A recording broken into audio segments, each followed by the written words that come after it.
우린 왜 이렇게 생겼을까요? 대부분은 지구 때문이에요. 지구의 대기, 중력 그런 것들이요. 일주일 동안 해변으로 휴가를 가면 타겠죠. 당연하겠지만요. 하지만 완전 다른 행성에 가면 어떨까요? 한 우주 비행사가 국제우주정거장에서 1년을 지냈어요. 무중력 상태는 여러분 몸에 아무런 건강한 압력도 줄 수 없기 때문에 뼈가 약해졌습니다. 근육도 마찬가지였죠. 또한 척추뼈 사이에 더 많은 공간이 생겨서 키가 약간 더 커졌어요. 그리고 그게 1년 만이었어요. 해변에서 더 많은 시간을 보낼수록 더 피부는 어두워지겠죠? 그러면 우리가 만약 화성으로 이주한다면 몇백 년이 지난 후 여러분이 알아차릴 수 있는 첫 번째 주요 변화는 여러분의 새로운 골격이에요. 화성의 중력은 지구보다 훨씬 낮기 때문에 여러분의 근육과 뼈는 아마 줄어들 거예요. 새로운 행성에서 살아남기엔 별로 안 좋죠. 중력은 우리 몸무게를 다르게 느껴지게 만듭니다. 지구에서 75kg이었다면 화성에서는 25kg밖에 안 나간다고 느껴질 거예요. 화성의 약한 중력을 메우기 위해서 더 많이 먹어 더 강해지고 커져야 해요. 좋아요. 더 크고 강한 뼈, 장기, 근육 모든 걸 기를 시간이에요. 한 가지 더 극적인 변화가 있을 텐데요. 바로 피부입니다. 여러분의 가장 큰 기관인 피부는 모든 것으로부터 우리를 보호해주는 가장 중요한 장벽이에요. 세균, 바람, 자외선, 이상하게 생긴 것도요. 이름만 대보세요. 다 보호해줘요. 아마 완전히 새 피부가 필요할지도 몰라요. 주황색은 어때요? 미안한데 초록색 피부는 완전 공상과학 같잖아요. 이건 어때요? 카로티노이드는 자외선을 꽤 잘 막아줘요. 이건 당근, 고구마, 피망, 토마토, 호박에서 찾을 수 있어요. 화성의 농산물 직판장은 큰 돈을 벌게 될 거예요. 이런 채소를 많이 먹을수록 피부는 더 주황색이 되겠죠.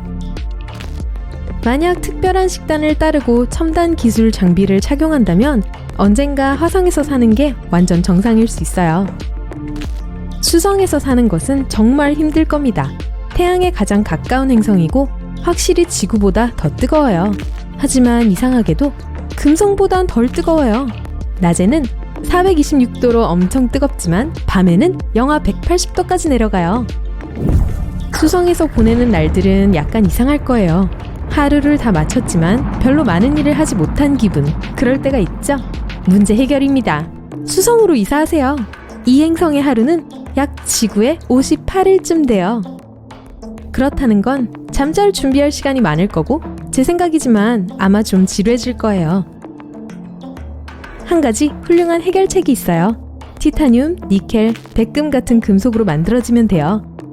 이것들은 극한의 상황을 견딜 수 있어요. 금성에서의 삶은 수성이나 화성보다 훨씬 더 못해요. 압력은 사소한 문제일 거예요. 아마 끝없는 긴 두통을 겪게 될 거예요. 금성에 서 있는 건 물 아래에 900m에 있는 것과 같아요. 그리고 하루의 매 순간마다 필요한 그거 있죠? 초콜릿. 제 말은 공기? 금성에서는 공기가 별로 안 떠다녀요. 거기엔 사방에 이산화탄소가 있고 행성의 표면은 완전 건조해요. 그 뜻은 날씨가 엄청 덥다는 걸 의미하죠. 섭씨 465도로요. 물에 끓는 점에서 생존할 수 있는 종은 지구에 몇 개밖에 안 되고 만약 어떻게든 돌연변이를 일으킨다면 금성의 말도 안 되는 열기에서도 살아남을 수 있을 거예요. 미생물 종에 의해 세워진 지금까지의 기록은 130도예요. 그러니 엄청난 몸의 변화를 기대하세요. 금성에 살고 싶나요? 살아남기 위해서 아마 작은 미생물로 변해야 할 거예요. 다행히도 금성의 대기에는 인화수소가 포함되어 있는데 이건 인간에게 좋지 않지만 미생물은 이걸 아주 좋아해요. 하지만 어쨌든 여러분은 미생물이 아니니까 압력을 조절하고 공기를 공급하기 위한 특별한 장비를 착용해야 할 거예요. 별로 안 좋아 보이네요.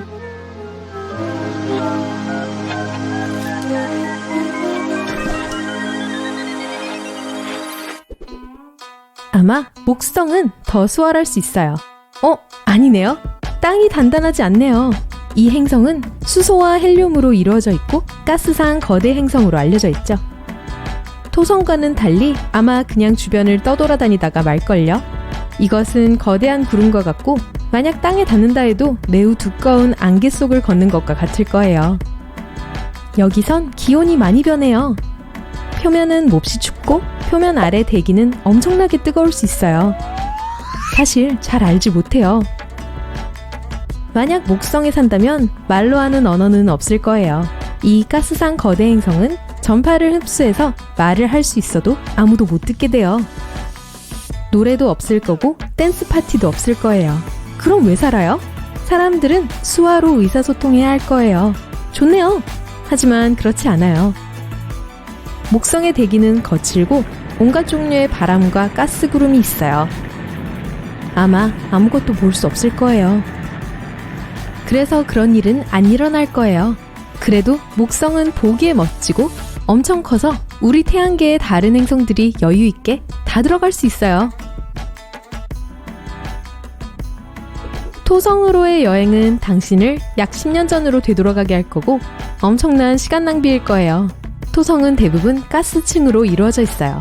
단단한 표면이 없어서 농사, 건물 또는 평범한 지구 활동은 불가능해요.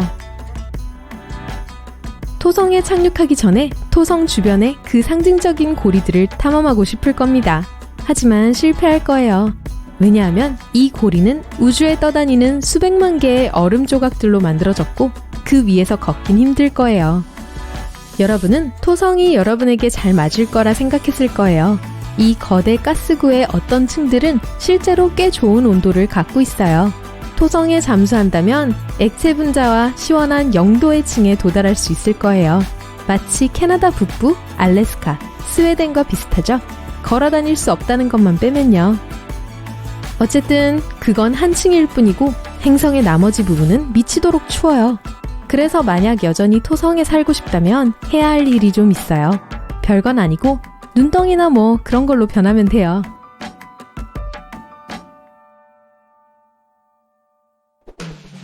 천왕성은 어때요? 천왕성의 시간도 좀 이상해요. 만약 멋진 휴양지를 찾고 있다면 꼭 이 행성을 고르세요. 지구에서의 2주 휴가는 천왕성에선 3년 동안 지속돼요. 해변 휴양지를 생각하고 있다면 여긴 바다도 있어요. 한 가지 문제는 청소할 때 사용하는 역겨운 냄새가 나는 암모니아로 만들어졌다는 점이죠. 하지만 어딜 착륙하는지 조심하세요. 잘못 내리면 태양이 없이 1년을 보내야 할지도 몰라요. 춥고 어두운 천왕성 겨울에서 1년 내내 시간을 보내야 한다면 여러분은 어떻게 변할까요?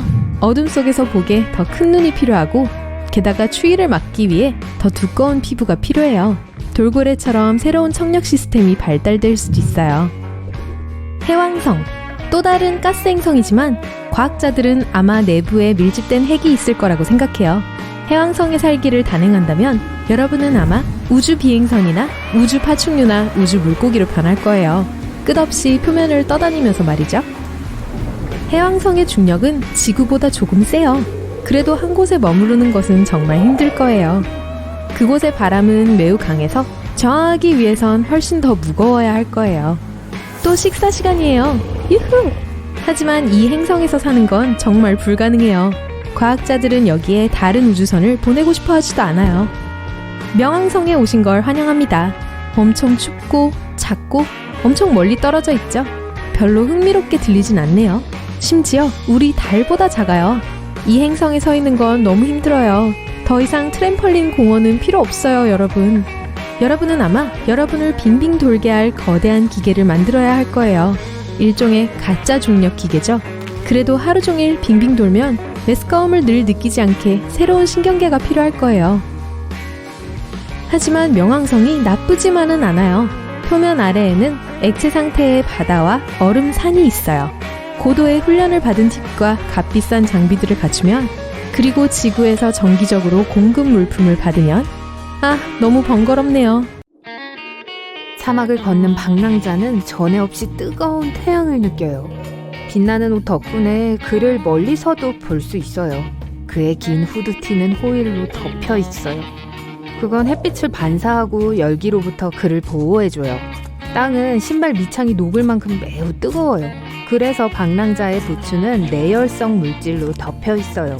구름 한 점 없는 하늘, 메마른 땅, 그리고 열기.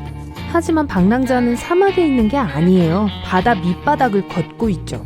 왜 이런 일이 일어났는지 모르지만 지구의 모든 바다가 메말라 버렸어요. 거의 순식간에 일어났고 심지어 세상에서 가장 위대한 지성인들조차도 그 이유를 알지 못해요. 방랑자가 아는 것은 단 한 가지예요. 그 일이 일어났을 때 그의 가족은 바다 반대편에 있었어요. 몇 달 동안 그는 이 생명 없는 땅을 여행하고 있어요. 그리고 가족을 찾을 때까지 멈추지 않을 거예요. 주변의 풍경이 장관이에요. 사람들은 드디어 바다 깊은 곳의 비밀을 알아냈어요. 해저는 거대한 산맥과 화산으로 구성되어 있었어요. 물이 사라진 후 영원히 잠들었죠. 또한 탐사되지 않은 지구의 깊은 곳으로 이어지는 거대한 해구들이 있어요. 사람들은 이 거대한 땅의 틈을 건너기 위해 다리를 만들어야 했어요. 하지만 해저의 대부분은 평지예요. 끝이 없고 생명도 없고 무자비하죠. 방랑자가 거대한 협곡을 가로질러 걷고 있어요. 한때는 바다 생물들이 무리지어 다녔었죠. 그는 방독면을 썼지만 모래폭풍 때문은 아니에요. 많은 물고기와 다른 해양 생물들이 이런 협곡에서 살았었어요. 이제 남은 것은 지독한 냄새뿐이에요. 방랑자는 거대한 고래 뼈대들을 지나가요. 그 사이에서 더러운 텐트를 발견하죠. 사람들이 그곳에 숨어서 더위를 피하고 있어요. 이 지역의 온도는 사하라 사막보다 훨씬 더 높아요. 바다의 주요 기능 중 하나는 열을 지구 전체에 분산시키는 것이었어요. 태양은 열과 복사를 방출해요. 바다는 이 에너지를 흡수했죠. 많은 해류가 따뜻했고 이 온기는 전 세계로 옮겨졌었어요. 물은 적도에서 가열되었다가 증발해서 구름으로 변했죠. 따뜻한 공기가 떠오르면서 아래에서부터 더 차가운 공기를 끌어당겼어요. 이건 에너지가 고르게 분배될 수 있게 해주었어요. 간단히 말해서 바다는 뜨거운 곳을 식히고 차가운 곳을 따뜻하게 해주었어요. 이젠 그런 게 없어요. 매일 태양은 적도를 태우고 지구의 나머지를 메마르게 해요. 방랑자는 텐트 가까이 가지 않아요. 세상에서 가장 귀중한 보물을 갖고 있기에 사람들이 자신을 알아보는 걸 원치 않아요. 지구의 거주자들은 그저 살아남기 위해 노력하고 있어요. 그리고 많은 사람들이 도덕 같은 것은 잊어버렸어요. 다행히 방랑자는 아직도 기억하고 있어요. 가족에 대한 생각이 그를 좋은 사람으로 남을 수 있도록 도와주죠. 가끔 그게 인생을 복잡하게 만들어요. 예를 들어 바로 지금처럼요. 멀리서 어린 소녀가 보여요. 안색이 안 좋아 보이네요. 아무도 주변에 없기에 방랑자는 소녀를 돕기로 결심하죠. 백팩에서 그는 지구상의 모든 금보다 더 가치 있는 물 한 병을 꺼냅니다. 소녀는 면모금을 마셔요. 하지만 방랑자에게 고마워하는 대신 소리를 지르기 시작해요. 함정이에요. 소녀의 공범들이 다른 쪽에서 나타나요. 약탈자들이에요. 모든 걸 다 빼앗아갈 거예요. 방랑자는 도망쳐요. 며칠 동안 밥을 먹지 않은 그는 힘이 빠지고 있어요. 더 이상 계속 나아가지 못할 거예요. 약탈자들이 가까워지고 있어요. 방랑자는 병을 멀리 던져요. 그의 추격자들이 미친 듯이 물로 달려들어요. 남자에 대한 것은 있고 병 하나 때문에 서로 싸워요. 방랑자의 생존 가능성이 크게 낮아졌어요. 적어도 며칠은 이 물 한 병으로 버틸 수 있었는데 게다가 너무 달려서 체액도 많이 소진했어요. 처음에는 물 부족 때문에 공황이 오진 않았어요. 바다가 메말랐지만 어쨌든 물은 짰었죠. 사람들에겐 여전히 바다, 호수, 그리고 강이 있었어요. 하지만 문제는 바다가 그들의 물 공급원이었다는 거예요. 바닷물이 증발하고 나면 구름을 형성했어요. 이 구름들이 전 세계로 이동해 호수와 강을 비로 풍요롭게 했죠. 지금은 구름이 거의 없어요. 태양은 지구를 훨씬 더 뜨겁게 달구기 시작했어요. 호수와 바다는 놀라울 정도로 빠르게 말라버렸어요. 그 순간 진짜 혼란이 시작되었죠. 해가 지평선 아래로 지고 있어요. 일몰이 다가오고 있어요. 더 이상 그렇게 덥지 않아요. 지친 방랑자는 계속 걸어요. 멀리서 자신을 멈춰 세우는 뭔가를 알아차리고 작은 삽을 꺼내서 재빨리 땅을 파기 시작해요. 주변에는 피난처가 없고 평평한 평원뿐이에요. 방랑자가 속도를 내요. 안 그러면 너무 늦을 수 있어요. 구덩이가 드디어 완성됐어요. 그는 뛰어내려 망토로 머리를 덮어요. 몇 초 후 강한 화산재 폭풍이 평원 전체를 지나가요. 아주 작은 제 입자는 옷을 뚫고 폐로 침투할 수 있어요. 바람이 너무 세서 누구나 쓰러뜨릴 수 있어요. 바다가 말랐을 때 태양이 행성의 표면을 태우기 시작했어요. 이건 대규모 산불로 이어졌죠. 불길이 거의 모든 나무를 태워버렸어요. 거대한 이산화탄소 구름과 화산재가 형성되었어요. 바람을 타고 세계를 돌면서 주변의 모든 걸 오염시켰어요. 끔찍한 허리케인이 머리 위를 휩쓸고 있는 동안 방랑자는 구덩이에 앉아 있어요. 가족을 생각하면서 천천히 잠이 듭니다. 추위가 그를 깨워요. 차가운 공기가 뼛속까지 오싹하게 해요. 그러니까 지금은 밤이네요. 방랑자는 구덩이에서 기어나와 밝은 별들 아래 있는 자신을 발견해요. 물이 마르자마자 거의 모든 구름이 사라졌어요. 공장들은 작동을 멈추었고 자동차들은 더 이상 이산화탄소를 배출하지 않았어요. 그것 덕분에 혜성과 가장 멀리 있는 별들을 하늘에서 볼 수 있게 되었어요. 방랑자는 이걸 수천 번 보았지만 이 숨막히는 그림에 아직 익숙하지 않아요. 마치 망원경으로 하늘을 보는 것 같아요. 차가운 돌풍이 방랑자를 정신 차리게 해요. 더 따뜻한 곳을 찾지 못하면 밤을 못 넘길 거예요. 예전에는 바다의 에너지 덕에 밤이 더 따뜻했어요. 이젠 해가 지자마자 기온이 급격하게 떨어져요. 몸을 따뜻하게 유지하려면 방랑자는 움직여야 해요. 그는 더 빨리 걷기 시작해요. 곧 멀리서 불빛을 발견해요. 아마 다른 약탈자들일 거예요. 방랑자는 계곡으로 더 깊이 들어가요. 별과 달이 그의 길을 밝혀줍니다. 안타깝게도 기력이 다 떨어지고 있어요. 주머니에서 프로틴바를 꺼내요. 하지만 그걸 먹으려면 적어도 약간의 물이 필요해요. 음식을 소화하기 위해 몸은 액체를 필요로 해요. 방랑자가 발을 먹으면 목만 더 마르게 될 거예요. 걷지 못하고 바닥에 쓰러지고 맙니다. 그는 주머니를 뒤져 작은 등유 알약을 발견해요. 성냥으로 거기에 불을 붙여요. 작은 불꽃이 그를 추위로부터 보호해줘요. 갈증으로부터 주의를 돌리기 위해 방랑자는 오래된 mp3 플레이어를 꺼내요. 배낭에 있던 태양 전지판을 사용해 낮 동안에 그걸 충전해뒀죠. 헤드폰을 씁니다. 클래식 음악이 그를 진정시켜요. 그는 불타고 있는 알약 옆 바닥에 누워요. 내일 여행을 계속하기 위해선 힘을 비축해둬야 해요. 아침이에요. 1시간 후에 태양은 다시 땅을 태우기 시작할 거예요. 아직 시간이 남아있을 때 물을 찾는 게 엄청 중요해요. 방랑자는 그 지역을 살피다가 땅이 더 어두운 부분을 발견해요. 예전에 방랑자는 측량사로 일했었어요. 그는 몇 발자국 내딛고 땅을 짚어요. 시원하네요. 여기 지하 샘이 있어요. 그는 땅을 파기 시작해요. 땅이 젖어가고 있어요. 흙에서 물이 새어나오기 시작해요. 방랑자는 빈병을 채워요. 상황이 더 이상 그리 나빠 보이지 않네요. 새로운 날이 올수록 숨쉬기가 점점 더 힘들어지고 있어요. 과거에는 식물성 플랑크톤과 조류가 지구상 모든 산소의 70%를 생산했었어요.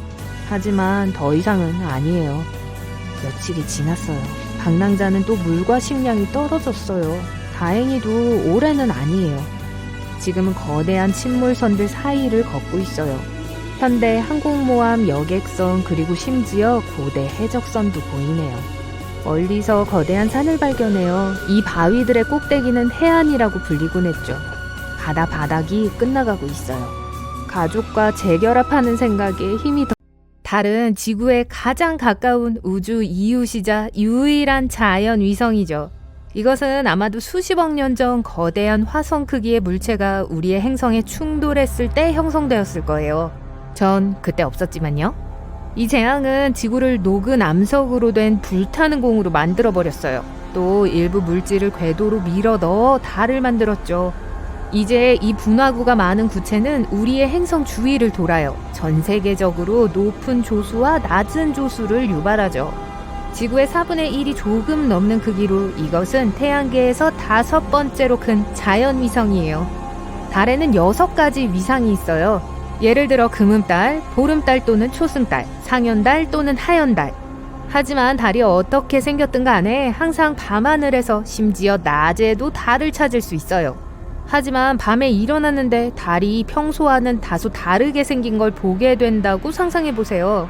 더 밝아 보이고 더 커 보이네요. 특히 반쯤 잠이 든 상태에서는 거의 알아채기 힘들죠. 여러분은 방금 달이 아니라 수성을 본 거란 걸 모른 채 다시 침대에 눕습니다. 확대해보면 태양에서 가장 가까운 이 행성은 우리의 자연위성과 유사해요. 이것의 표면에는 우주 암석들이 남긴 분화구들이 흩어져 있어요. 수성은 우리 지구의 약 5분의 2 크기이지만 여전히 달보단 약간 커요. 그래서 이 행성은 지구에 더 큰 영향을 미칠 거예요. 밤은 더 밝아질 거예요. 만조는 더 높아지고 간조는 어떨 것 같나요? 더 낮아지겠죠. 네. 달의 주기는 이건 달이 아니니 지금은 수성이 모든 위상 변화를 거치는 시간으로 14시간 짧아질 거예요. 하지만 전체적으로 이런 대체는 우리 지구에 어떠한 급격한 결과를 발생시키진 않을 거예요. 하지만 그렇다면 금성은 어떨까요? 익숙한 위성 대신 태양과 달 다음으로 세 번째로 밝은 자연 천체와 바꾼다면요? 이것은 비슷한 질량 크기 때문에 종종 지구의 자매 행성이라고 불려요. 금성은 한때 아폴로 우주비행사들이 달 표면에서 봤던 지구의 크기만큼 우리 하늘에 있을 거예요. 샛별은 달보다 훨씬 더 밝을 거예요. 우선 이 행성은 햇빛을 6배 더 반사해요. 게다가 이건 적어도 16배나 큰 면적을 차지할 거예요.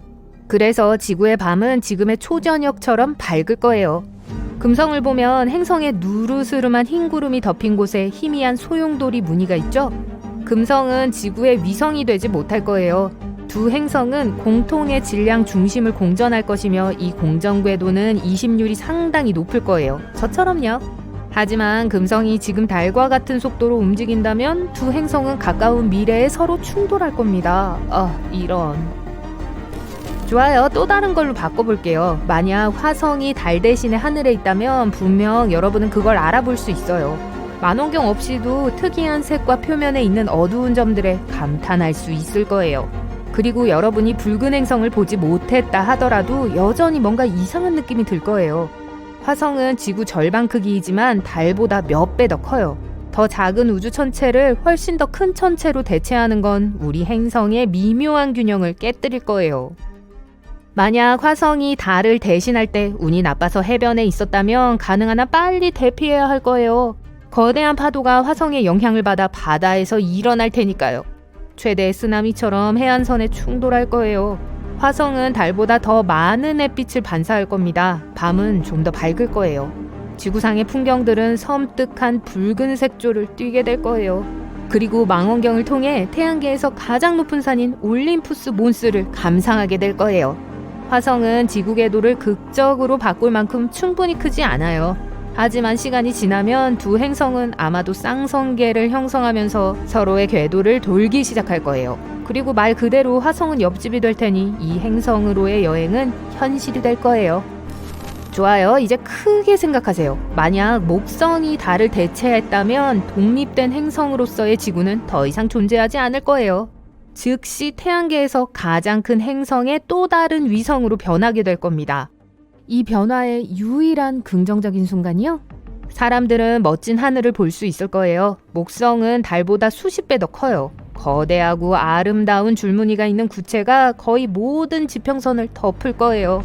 만약 여러분이 그 쇼를 즐길 시간이 있다면 노란색, 갈색, 빨간색, 그리고 흰색 구름들이 목성의 대기를 떠다니는 걸 보게 될 겁니다. 안타깝게도 가스상 거대 행성의 중력은 즉각적으로 심각한 지진, 화산 폭발, 쓰나미를 일으킬 거예요. 지구의 멘틀과 지각은 목성 쪽으로 쓸릴 것이며 지구가 산산조각 날 수 있어요. 표면이 앞뒤로 91m 이상 부풀어 오를 정도의 엄청난 힘으로 늘어나고 압축될 거예요. 불행하게도 지구의 속도는 우리가 목성의 궤도에 머무르는 데 필요한 속도의 10%에 불과해요. 그래서 우리의 느린 행성이 하루도 채 되지 않아서 가스 행성과 충돌할 거예요. 이건 기분 나쁘니까 하지 말기로 하죠. 만약 토성이 달을 대체한다면 볼만한 광경이 될 거예요. 이 행성은 우리 달보다 35배 이상 커요. 이건 거대한 금빛구가 하늘의 18도를 덮을 거란 걸 의미해요. 그리고 이것의 고리는 지평선에서 지평선까지 훨씬 더 멀리 뻗을 거예요. 만약 좋다면 고리를 끼우는 게 좋겠네요. 지구는 거대 가스 행성인 디오네로부터 조금 더 멀리 떨어져 있을 거예요. 그리고 토성이 우리 행성보다 훨씬 강력하기 때문에 지구가 위성으로 변할 거예요. 그 반대가 아니라요. 불행하게도 지구의 자전 속도가 그걸 따라잡질 못하고 우린 하루나 이틀 안에 훨씬 더 큰 행성과 충돌할 가능성이 높아요. 하지만 토성의 대기에서 불타오르기 전에 우리는 토성의 웅장한 고리를 통과해야 할 거예요. 이것은 해성, 소행성, 그리고 부서진 위성 조각들로 이루어져 있어요. 이 우주 파편들을 통과하는 건 쉬운 일이 아닐 겁니다. 게다가 우리의 행성은 토성의 위성 53개를 모두 피해야 할 거예요. 하지만 이 충돌이 일어나지 않고 지구가 토성의 54번째 위성이 된다면요? 그러면 거대 가스 행성의 중력이 지구 전체에 거대한 지각 변동을 일으키겠죠. 이게 아무것도 남지 않을 때까지 행성의 지각을 찢어 놓을 거예요. 이것도 안 좋네요. 천왕성과 해왕성 모두 얼음 거성이에요. 이 행성들은 크기가 같아요. 지구보단 크지만 토성과 목성보단 작아요. 둘 다 얼음 같은 내부, 깊은 대기, 그리고 비슷한 매우 아름다운 푸른 녹색을 띠죠. 만약 이 행성들 중 어느 하나가 달을 대체한다면 결과는 같을 거예요. 그럼 동전을 던져봅시다. 좋아요. 언젠가 하늘에서 보게 될 건 해왕성이에요. 해왕성은 달보다 14배 더 커요. 이 행성은 밤뿐만 아니라 낮에도 하늘에 있는 밝은 푸른 열기구처럼 보일 거예요. 태양보다 15배 더 큰 것처럼 보일 거예요. 만약 다른 모든 것들이 그대로 유지된다면 일식은 아주 오랫동안 지속되는 것처럼 보일 거예요. 일단 태양이 해왕성 가장자리 뒤로 사라지면 우리의 행성은 1시간 반 동안 완전한 어둠 속으로 빠져들 거예요. 해왕성은 지구 질량의 이걸 상상해보세요. 머지않은 미래에 여러분은 우주여행을 떠나요. 그리고 어떤 물건이 가져갈 만한 가치가 있는지 결정해야 해요. 하지만 일기예보를 확인하는 대신 여러분은 중력 시뮬레이터를 열어요. 그건 각 물체가 다른 행성에서 어떻게 될지를 알아야 하기 때문이에요. 예를 들어 이 금속 삽을 가져가야 할까요? 아닐까요? 여러분의 여행 일정에 따르면 길고 긴 여행이 될 거예요. 태양계의 모든 행성과 심지어 몇몇 위성도 방문할 계획을 하고 있죠. 하지만 이 우주 물체들의 중력 차이 때문에 여러분이 가져갈 물건들 중에 일부가 얼마나 유용할지 확신할 수가 없어요. 기본부터 시작할게요. 타파웨어요. 다른 우주 여행객들은 어떨지 모르지만 우리 지구인들은 가는 곳마다 타파웨어를 갖고 다녀요.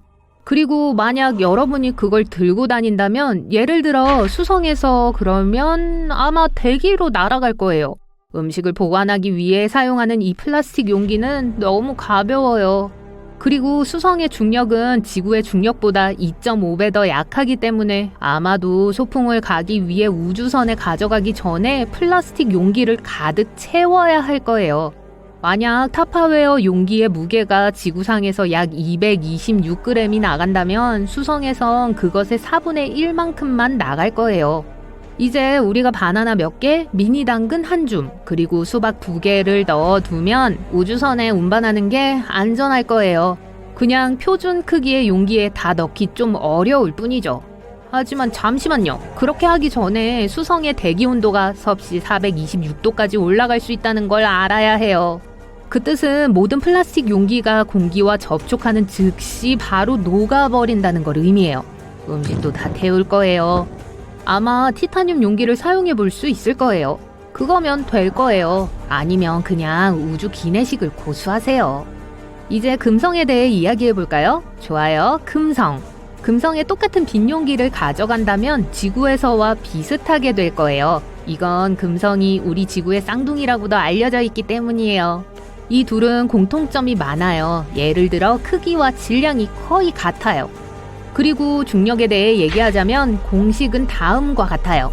질량이 크고 밀도가 클수록 중력은 강해진다. 금성의 중력은 지구보다 약 10% 약해요. 그래서 여러분은 용기를 비우거나 가득 채워서 우주선을 떠나 금성의 표면에서 아름답고 경치 좋은 점심을 즐길 수 있어요. 하지만 우주복을 벗지 않고 먹는 방법을 찾아야 할 거예요. 금성의 대기는 여러분의 코와 목을 자극하고 호흡 곤란을 일으킬 수 있는 황산으로 가득 차 있어요. 아니면 더 심각할 거예요. 훨씬 더 말이에요. 이제 포보스 밖에서는 너무 가벼운 걸 들고 가는 건 잊어버리세요. 약간의 힌트를 드리자면 그리스 섬이 아니에요. 그리스 요거트도 아니에요. 멋진 이름이긴 하지만요. 사실 화성의 위성 중 하나예요. 여기서는 심지어 우주선도 지면에 가까이 있기 위해서는 약간의 추가적인 도움이 필요할 거예요. 만약 그게 스쿨버스만큼 무게가 나간다면 보통 체격의 누구든 한 손으로 집어들 수 있어요. 왜냐하면 포보스에서는 지구의 주민들이 중력의 무게를 거의 느끼지 못하기 때문이에요. 그리고 주위를 뛰어다닐 때는 아주 조심하세요. 왜냐하면 한 번의 도약으로 우주 공간으로 바로 날아가 버릴 수 있거든요. 보이죠? 우주선에 탑승하신 승객 여러분, 팔과 다리를 항상 차량 안에 집어넣으세요. 목성에 가까워지고 있어요. 가스상 거대 혹성이죠. 끝없는 폭풍이 대기권에서 거세게 휘몰아치고 있어요. 게다가 거기에는 단단한 표면이 없는데 그 뜻은 이 행성에 착륙할 수 없다는 거죠. 창밖을 보면 거대한 구름을 통해 움직이고 있는 것처럼 보일지도 몰라요. 하지만 여러분의 실험 목적이라면 괜찮을 거예요. 우주여행의 실증을 느낄 때를 대비해서 갖고 온 야구공을 공중으로 던져보세요. 그리고 공이 표면에 닿는 데 걸리는 시간을 재보세요. 만약 지구에서 공이 초속 9.8km의 속도로 떨어졌다면 목성에서는 같은 공이 그것보다 2.5배 더 빠른 속도로 땅에 부딪힐 거예요. 그건 목성이 지구보다 10배 이상 크고 우리의 푸른 행성보다 약 300배 더 무겁기 때문이에요. 이제 우주선을 목성의 위성 중 하나인 유로파로 조금만 옆으로 이동시킨다면 상황이 완전 달라질 거예요. 유로파의 공중에 야구공을 던진다는 건 그걸 다시는 보지 못한다는 걸 의미해요. 거기에는 중력이 거의 존재하지 않아요. 이는 야구공뿐만 아니라 성인도 금방 날아갈 수 있다는 걸 의미해요. 반면 만약 여러분이 유로파의 중력장을 탐험하기 위해 우주선에서 나오기로 했다면 우주선을 직접 들어 올려보는 건 어때요? 유로파에서는 보통 지구인은 453km까지 쉽게 들어 올릴 수 있는데 이건 다자란 크기의 수컷 무스와 맞먹어요. 아니면 피라미드 대형으로 구성한 9명의 일반인을 들어 올릴 수도 있어요. 선택은 여러분의 몫입니다. 토성에 접근할 때 조심하세요. 멀리서 보면 토성의 고리가 매끄럽고 단단해 보이지만 가까이서 보면 그게 우주에서 떠다니는 얼음 덩어리와 바위들로 이루어져 있다는 걸 알게 될 거예요. 우주선을 그 근처로 가게 하고 싶지 않을 거예요. 토성에도 단단한 표면이 없기 때문에 착륙이 불가능해요. 그리고 대기는 암모니아로 가득해요. 인간에게는 꽤나 지내기 힘든 환경이라는 걸 명심하세요. 우주선 안에서 여러분은 공상과학 책들의 컬렉션을 발견해요. 책장 한 장을 다 채울 만큼 많아요. 모두 합쳐서 무게가 약 181kg일 거예요. 네, 엄청 많은 책들이에요. 그리고 초능력을 가진 사람처럼 여러분은 한 번에 90kg 이상의 무게를 들어 올리려고 해요. 하지만 그거 아세요? 실패했어요. 토성의 중력은 지구의 중력과 너무 비슷하기 때문이에요. 여러분이 이 모든 중력 이야기로 헷갈려 할까봐 우리가 중력을 측정할 때 우리는 행성 또는 다른 우주 물체가 물체를 그 중심으로 끌어당기는 물리력의 힘에 대해 말하는 거예요. 그래서 만약 그 공상과학 소장품을 알파벳 순으로 정리하는 데 도움이 필요하다면 승무원에게 우주선을 근처에 있는 중력이 약한 우주 물체로 옮겨달라고 요청하세요. 명왕성처럼요. 요즘은 이걸 더 이상 행성으로 간주하지 않죠? 그냥 외행성이며 태양에서 가장 멀리 떨어져 있는 천체 중 하나일 뿐이에요. 그곳에서 입을 따뜻한 우주복이 필요할 거예요. 명왕성은 매우 춥고 아주 작은 표면을 갖고 있어요. 지구의 달보다 더 작죠. 하지만 여러분의 힘을 시험하기에 좋은 장소예요. 만약 지구에서 보통 사람이 코끼리를 들어 올리는 게 불가능하다면 명왕성에서는 약 120kg의 아기 코끼리를 들 수 있을 거예요. 또는 907kg만큼 무거운 중간 크기의 코끼리도요. 지구로 돌아오는 길에 천왕성에 잠깐 들려요. 우리 태양계에서 가장 추운 행성의 평균 온도는 영하 212도예요. 그래서 만약 우주선에서 나오려고 한다면 움직이는 중간에 얼어버릴 거예요. 비록 천왕성의 중력이 지구의 중력과 매우 비슷하지만 한 가지 아주 다른 게 있어요. 시간이요. 연구실에 서 있는데 뒤에서 웅웅거리는 소리가 들립니다. 열쇠, 핸드폰, 그리고 다른 금속 물체들이 흔들리고 움직이기 시작해요. 갑자기 공중으로 떠오르더니 엄청난 속도로 지나쳐가요. 여러분 뒤에 괴물 블랙홀이 나타나서 주변의 모든 걸 집어삼키는 게 아니에요. MRI 기계가 켜진 것뿐이에요.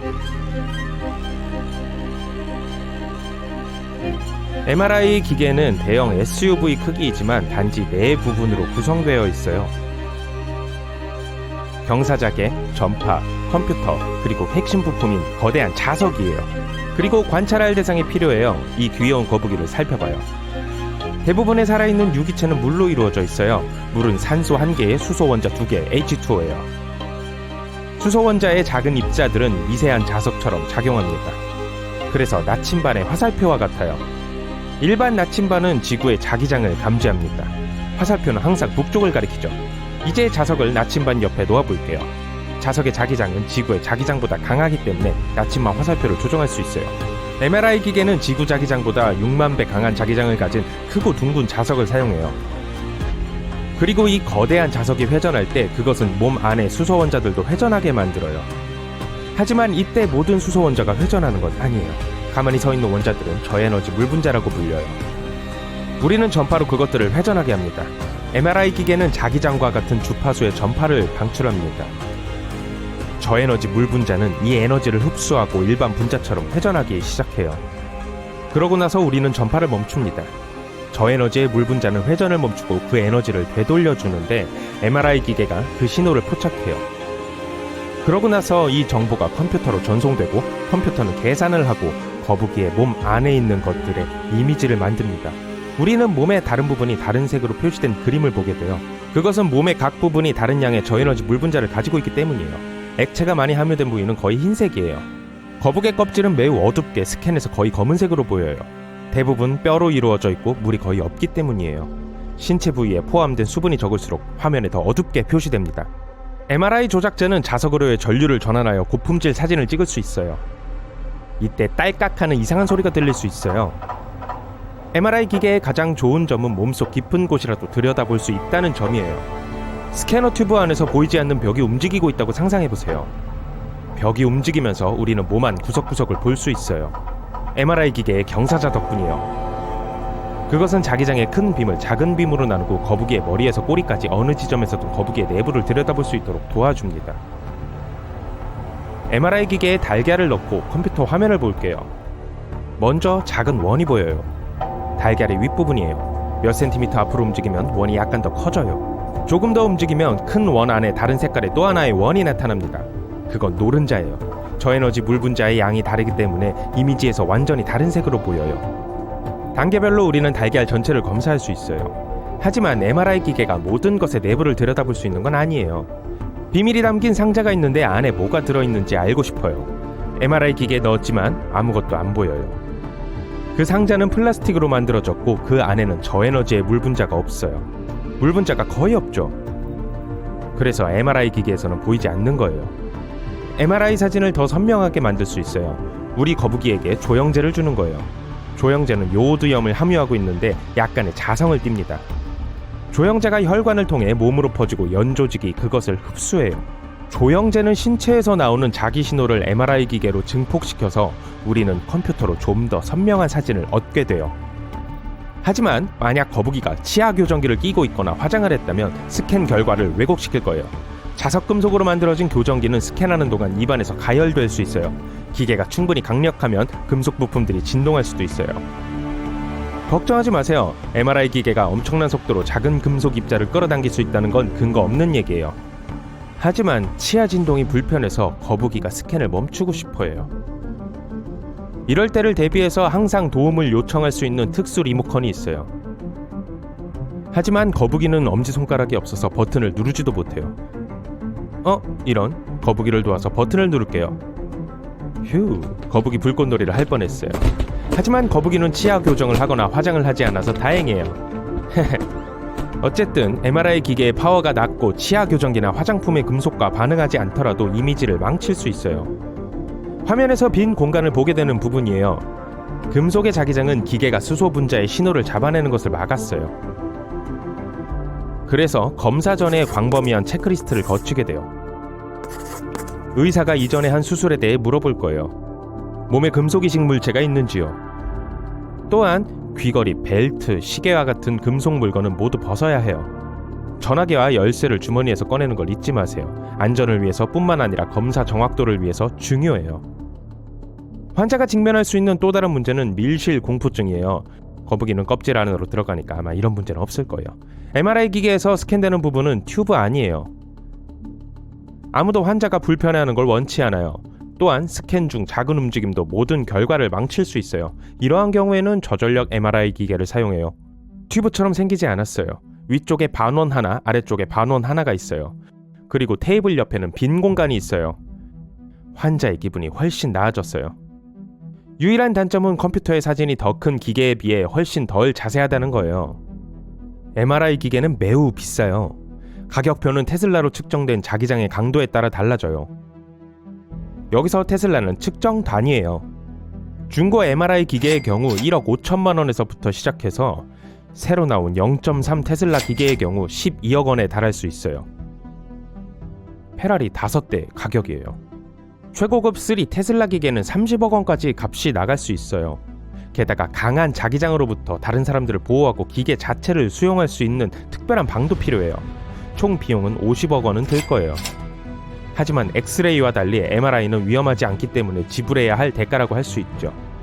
엑스레이 기계는 전원셀, 방출기 이를 작동하기 위한 스탠드와 이미지 고정 장치로 구성됩니다. 엑스레이는 기본적으로 카메라처럼 작동해요. 우리 거북이의 사진을 찍어볼게요. 방출 튜브가 X선을 방출해요. 광선과 달리 이 광선은 몸을 통과해서 이미지 고정 장치가 닿으면 컴퓨터가 그 결과를 보여줍니다. 신체 부위마다 이 광선을 다르게 흡수해요. 공기는 X선을 전혀 흡수하지 않기 때문에 사진에서 어둡게 나타나요.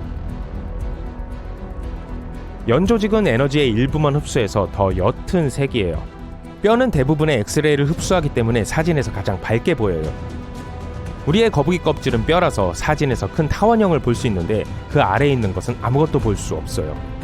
또한 거북이의 귀엽고 작은 팔다리를 볼 수 있어요. 하지만 엑스레이 기계는 몸 안에 있는 것을 포착할 수 없어요. 그저 바깥 부분의 사진을 찍어요. 그래서 보통 원하는 대상의 여러 스냅샷을 찍어요. 이번에는 반대쪽에서요. MRI와 달리 엑스레이는 위험할 수 있어요. 그래서 검사 대상이 아닌 신체 부위는 방사선으로부터 보호해야 해요. 엑스레이 기계가 있는 방은 방사선이 다른 곳으로 가지 않도록 특별한 보호막이 있어야 합니다.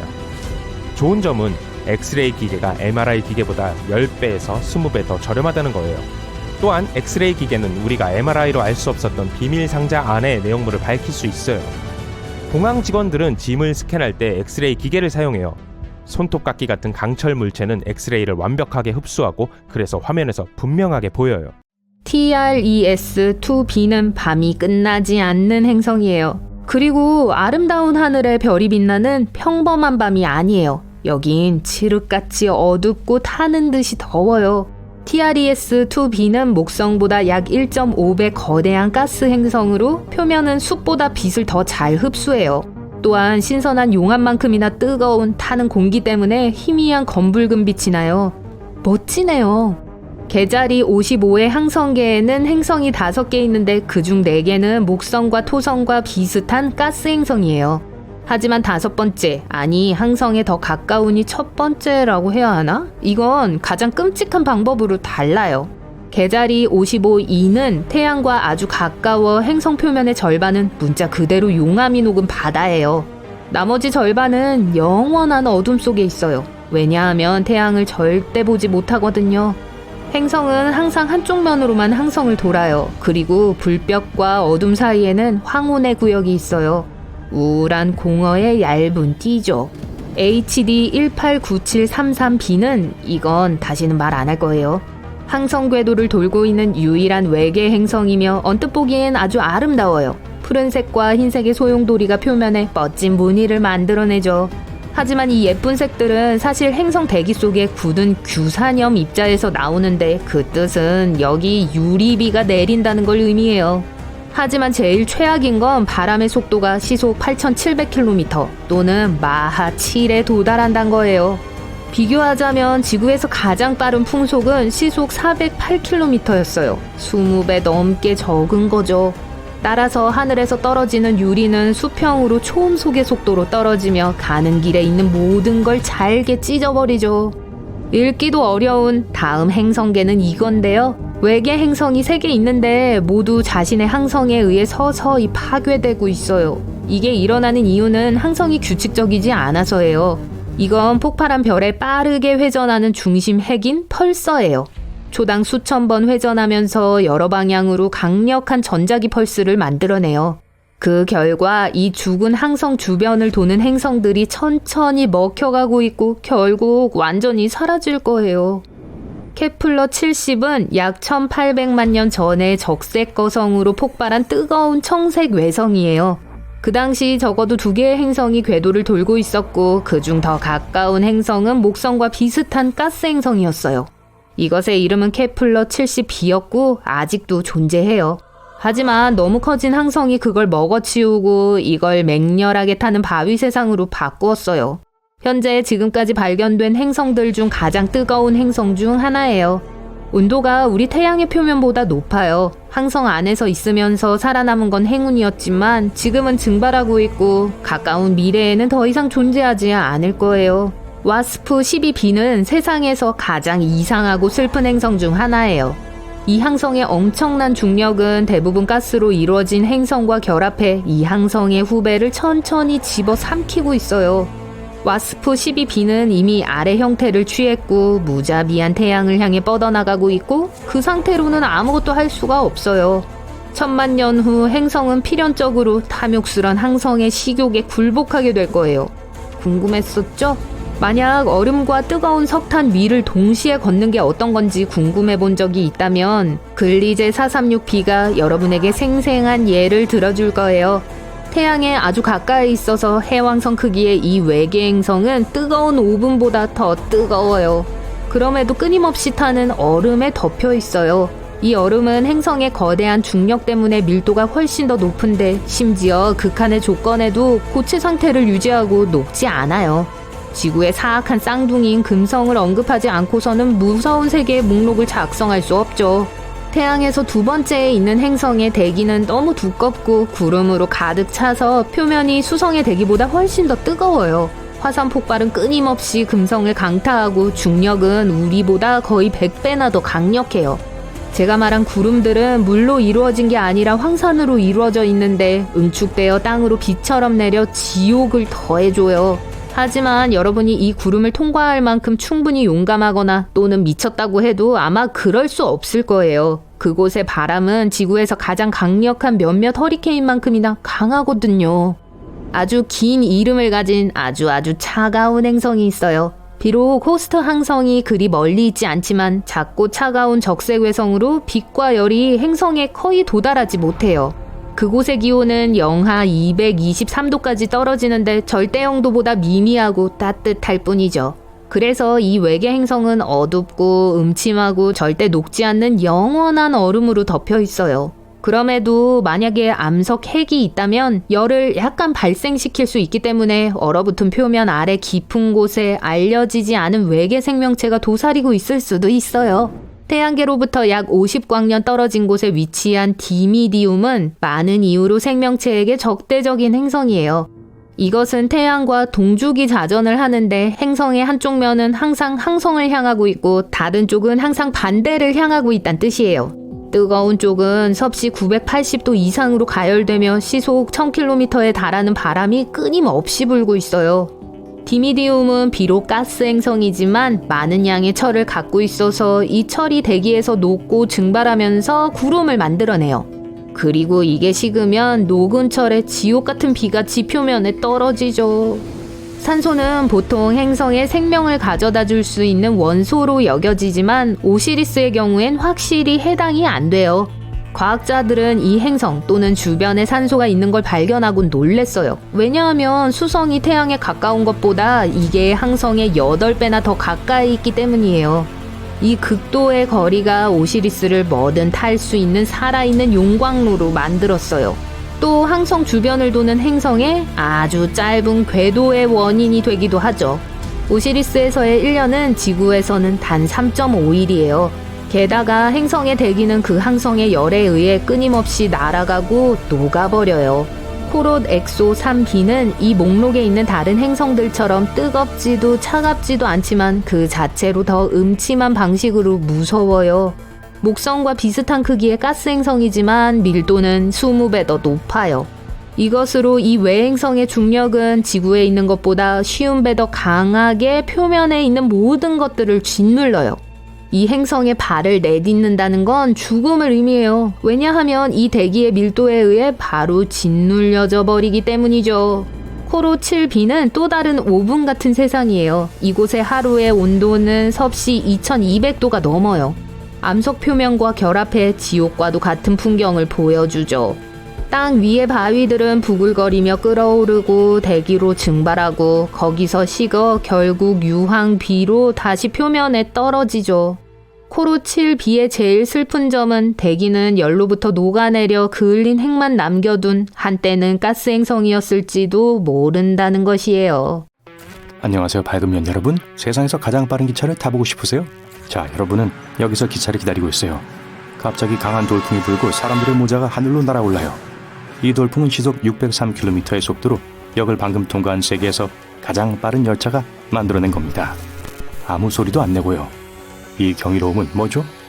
일본 철도 회사가 개발한 SC 자기 부상 열차예요. 속도면에서 세계 신기록을 경신했고 일본의 가장 큰 도시들인 도쿄, 나고야 그리고 오사카를 연결해 줍니다. 전체 노선은 67분 걸려요. 이 정도라면 뉴욕에서 워싱턴 DC까지 1시간 만에 갈 수 있다는 거죠. 비행기로 가는 것보다 더 빠른 겁니다. 그리고 동시에 기차는 소음을 발생시키거나 대기를 오염시키지도 않아요. 어쨌든 엔진도 없거든요. 그리고 열차가 공기 중에 공중부양한 채 땅에 닿지 않고 있어서 바퀴가 레일에 부딪히지도 않아요. 그리고 심지어 레일도 없어요. 어떻게 작동하는지 알고 싶으신가요? 알려드릴게요. 기차 속을 한번 들여다봅시다. 기차가 이동하는 데 사용하는 건 자석뿐이에요. 더 정확하게 말하자면 초전도 자석이죠. 이 타원형이 우리의 슈퍼 자석입니다. 그럼 이게 뭐가 그리 특별한 거죠? 여기에 전류를 흘려보내면 주변에 강한 자기장을 만들어내요. 이 선에서 볼 수 있어요. 그리고 전류가 강할수록 이 자기장은 더 크고 강력해집니다. 하지만 전류는 자석을 점차 가열시키고 효율은 떨어져요. 자기장도 약해지고요. 높은 온도 때문에 자석은 전류에 대한 더 많은 저항을 만들어냅니다. 일반 휴대폰 충전기도 같은 방식으로 작동돼요. 핸드폰을 충전할 때 선이 뜨거워질 수 있는데요. 기차에 있는 전자석처럼 전류에 대한 약간의 저항이 만들어지기 때문이죠. 분명한 해결책은 자석을 식혀 초전도체로 만드는 거예요. 영하 264도에 도달하면 이걸 할 수 있어요. 우주의 온도와 거의 비슷한 정도죠. 이 온도에서 자석 물질은 전류에 저항하는 걸 완전히 멈춥니다. 그래서 초전도체라고 부르는 거예요. 이것의 가장 큰 장점은 자석에 항상 전류를 공급해줄 필요가 없다는 거예요. 자석을 한 번만 충전해주면 돼요. 그러면 전류가 그 안에서 무한정도라 자기장이 견고해지죠. 그렇다면 이 초저항에 어떻게 도달할 수 있죠? 전자석을 식히기 위해선 액체 헬륨 탱크가 필요해요. 이 차가운 물질은 케이스 안을 돌며 자석을 냉각시켜요. 그렇게 하면서 헬륨은 증발해서 일종의 냉장고가 되죠. 거기서 다시 냉각되어 원래 상태로 압축돼요. 그리고 액체 헬륨은 순환이 끝나면 다시 탱크로 보내져요. 하지만 이것만으로 자석을 초전도체 상태로 유지하기엔 충분하지 않아요. 그래서 기술자들은 히트 실드를 하나 더 추가했어요. 액체 질소가 순환하고 있는 일종의 상자죠. 헬륨과 같은 순환을 돕니다. 이런 4개의 초전도 자석과 냉각 장치의 블럭이 열차의 전체 길이를 따라 양쪽에 설치되어 있어요. 그리고 이 자석들은 기차를 움직이는 힘의 반밖에 안 돼요. 나머지 절반은 안내면에 숨어 있고요. 그럼 그 안엔 뭐가 들었을까요? 유사한 오자형 전자석이 안내면 양쪽에 설치되어 있습니다. 이 극들이 남쪽, 북쪽, 남쪽, 북쪽을 번갈아가며 계속 왔다 갔다 해요. 기차 안에 있는 자석의 극성처럼요. 이제 열차를 안내면에 올려놔 봅시다. 열차 내부의 자석과 안내면이 같은 높이에 있는 걸 볼 수 있어요. 그럼 엔진 없이 어떻게 기차를 움직일 수 있을까요? 자석의 반대편 극인 N극과 S극은 서로 끌어당기고 N극과 N극처럼 일차는 전하는 서로 밀어내는 걸 우린 알고 있죠. 이 화살표는 자석의 인력과 trọng力을 나타냅니다. 그리고 여기 있는 모든 힘은 대각선으로 향하고 있어요. 여기서 발생한 힘은 앞으로 향하게 되고 열차는 조금씩 앞으로 나가기 시작합니다. 이제 기차가 자성의 극성을 바꿔야 해요. 이건 자석 내부의 전류 방향을 바꿈으로써 이루어집니다. 다시 기차와 안내면 사이의 그 인력과 trọng力에 힘이 생기죠. 기차는 계속해서 갑니다. 기관사는 자석의 극성을 바꿈으로써 열차의 속도를 조절할 수 있어요. N극이 S극으로 자주 바뀔수록 열차는 더 빨리 갈 거예요. 하지만 기차는 왜 땅에 안 떨어지는 거죠? 이 기차의 가장 흥미로운 점은 공중부양이에요. 많은 사람들이 기차의 바닥이 거대한 자석이라서 땅에 닿지 않는 거라고 생각해요. 동시에 안내면도 같은 극성을 가진 거대한 자석이라고요. 자석이 밀어내고 기차가 공중부양하는 걸로요. 그건 사실이 아니에요. 안내면 옆에 있는 자석이 모든 일을 합니다. 거기엔 숫자 8처럼 꼬여있는 똑같은 O자형 자석이 있을 뿐이에요. 기차의 양쪽에 있는 한 쌍의 자석이 하나의 거대한 자석이라고 생각해보세요. N극이 왼쪽에 있고 S극이 오른쪽에 있어요. 기차가 달릴 때 정확히 팔자 자석 중간에 매달려 있죠. 하지만 중력이 기차를 아래로 끌어내립니다. 그리고 기차의 자기장이 이 팔자형 코일을 충전시켜요. 이제 전류도 그 안에서 움직입니다. 그 결과 자석의 위쪽 루프는 S극, 아래쪽 루프는 N극이 돼요. 이 자석들이 상호작용을 해서 결과적으로 위쪽으로 힘이 향하죠. 그리고 기차가 뜹니다. 기차가 내려갈 때도 같은 일이 일어나요. 팔자형 자석이 위쪽 루프는 N극, 아래쪽은 S극이 돼도 충전하죠. 거기서 파생된 힘이 아래로 내려가고 기차는 아래로 내려갑니다. 물리의 법칙 덕분에 운전자가 아무것도 알 필요 없이 일들이 저절로 일어나요. 그리고 기차는 안내면 위를 약 10cm 떠서 계속 갑니다. 시약만한 높이죠. 그럼 열차는 움직일 때만 공중부양하나요? 네, 맞아요. 그렇다고 해서 여기에 도착하면 그냥 땅에 떨어지는 건 아니에요.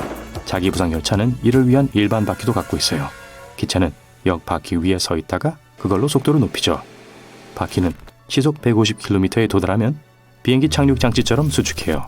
그리고 운전자는 다시 정거장에 설 때만 바퀴를 내리고요. 하지만 바퀴가 없다면 돌 수 없겠죠? 네, 맞아요. 그래도 안내면을 사용해 회전하고 조정될 수 있어요. 우리가 아까 전에 본 것과 동일한 팔자형 코일에 의해 이루어지죠. 안내면 아래쪽은 서로 연결되어 있어요.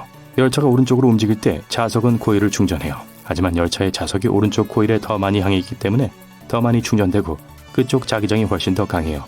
이게 열차를 안내면 중앙으로 밀어내는 힘을 만들어냅니다. 기차가 왼쪽으로 이동해도 같은 일이 일어나요. 코일이 충전되고 자기장이 기차를 중앙으로 밀어내요. 땡땡 종이 울리고 자기부상 열차가 도쿄역에서 출발합니다. 기차가 자기장으로 인해 공중부양할 수 있게 가속돼요. 그리고 운전자는 바퀴를 치우고 속도를 높입니다. 기차가 자석의 극을 순식간에 바꾸고 열차는 가속해요. 1시간 만에 기차가 목적지에 도착합니다. 운전자가 기계의 속도를 늦추면서 자기장이 약해져요. 이제 바퀴를 빼야 할 때예요. 기차가 착륙하고 속도를 줄이기 시작합니다. 이런 첨단 기술은 문제가 많겠죠? 네, 우선은 크기예요. 자기부상 열차는 훨씬 작아서 훨씬 적은 승객들만 태울 수 있어요. 또 레일에서는 몇 초 안에 열차의 방향을 바꿀 수 있어요. 하지만 자기부상 열차의 안내면의 방향을 바꾸기 위해선 더 비싸고 느린 기술이 필요해요. 그래서 같은 안내면의 길이에서 고속 열차가 3분 간격으로 운행할 때 자기부상 열차는 10분 간격으로 운행할 수 있어요. 또 다른 문제는 공기 역학이에요. 기차가 빨리 달릴수록 공기를 통과하기가 어려워요. 시속 310km의 속도에서 자기부상 열차와 다른 초고속 열차는 거의 같은 양의 에너지를 사용해요. 하지만 시속 500km가 넘으면 자기부상 열차가 전력을 4배 더 소비합니다.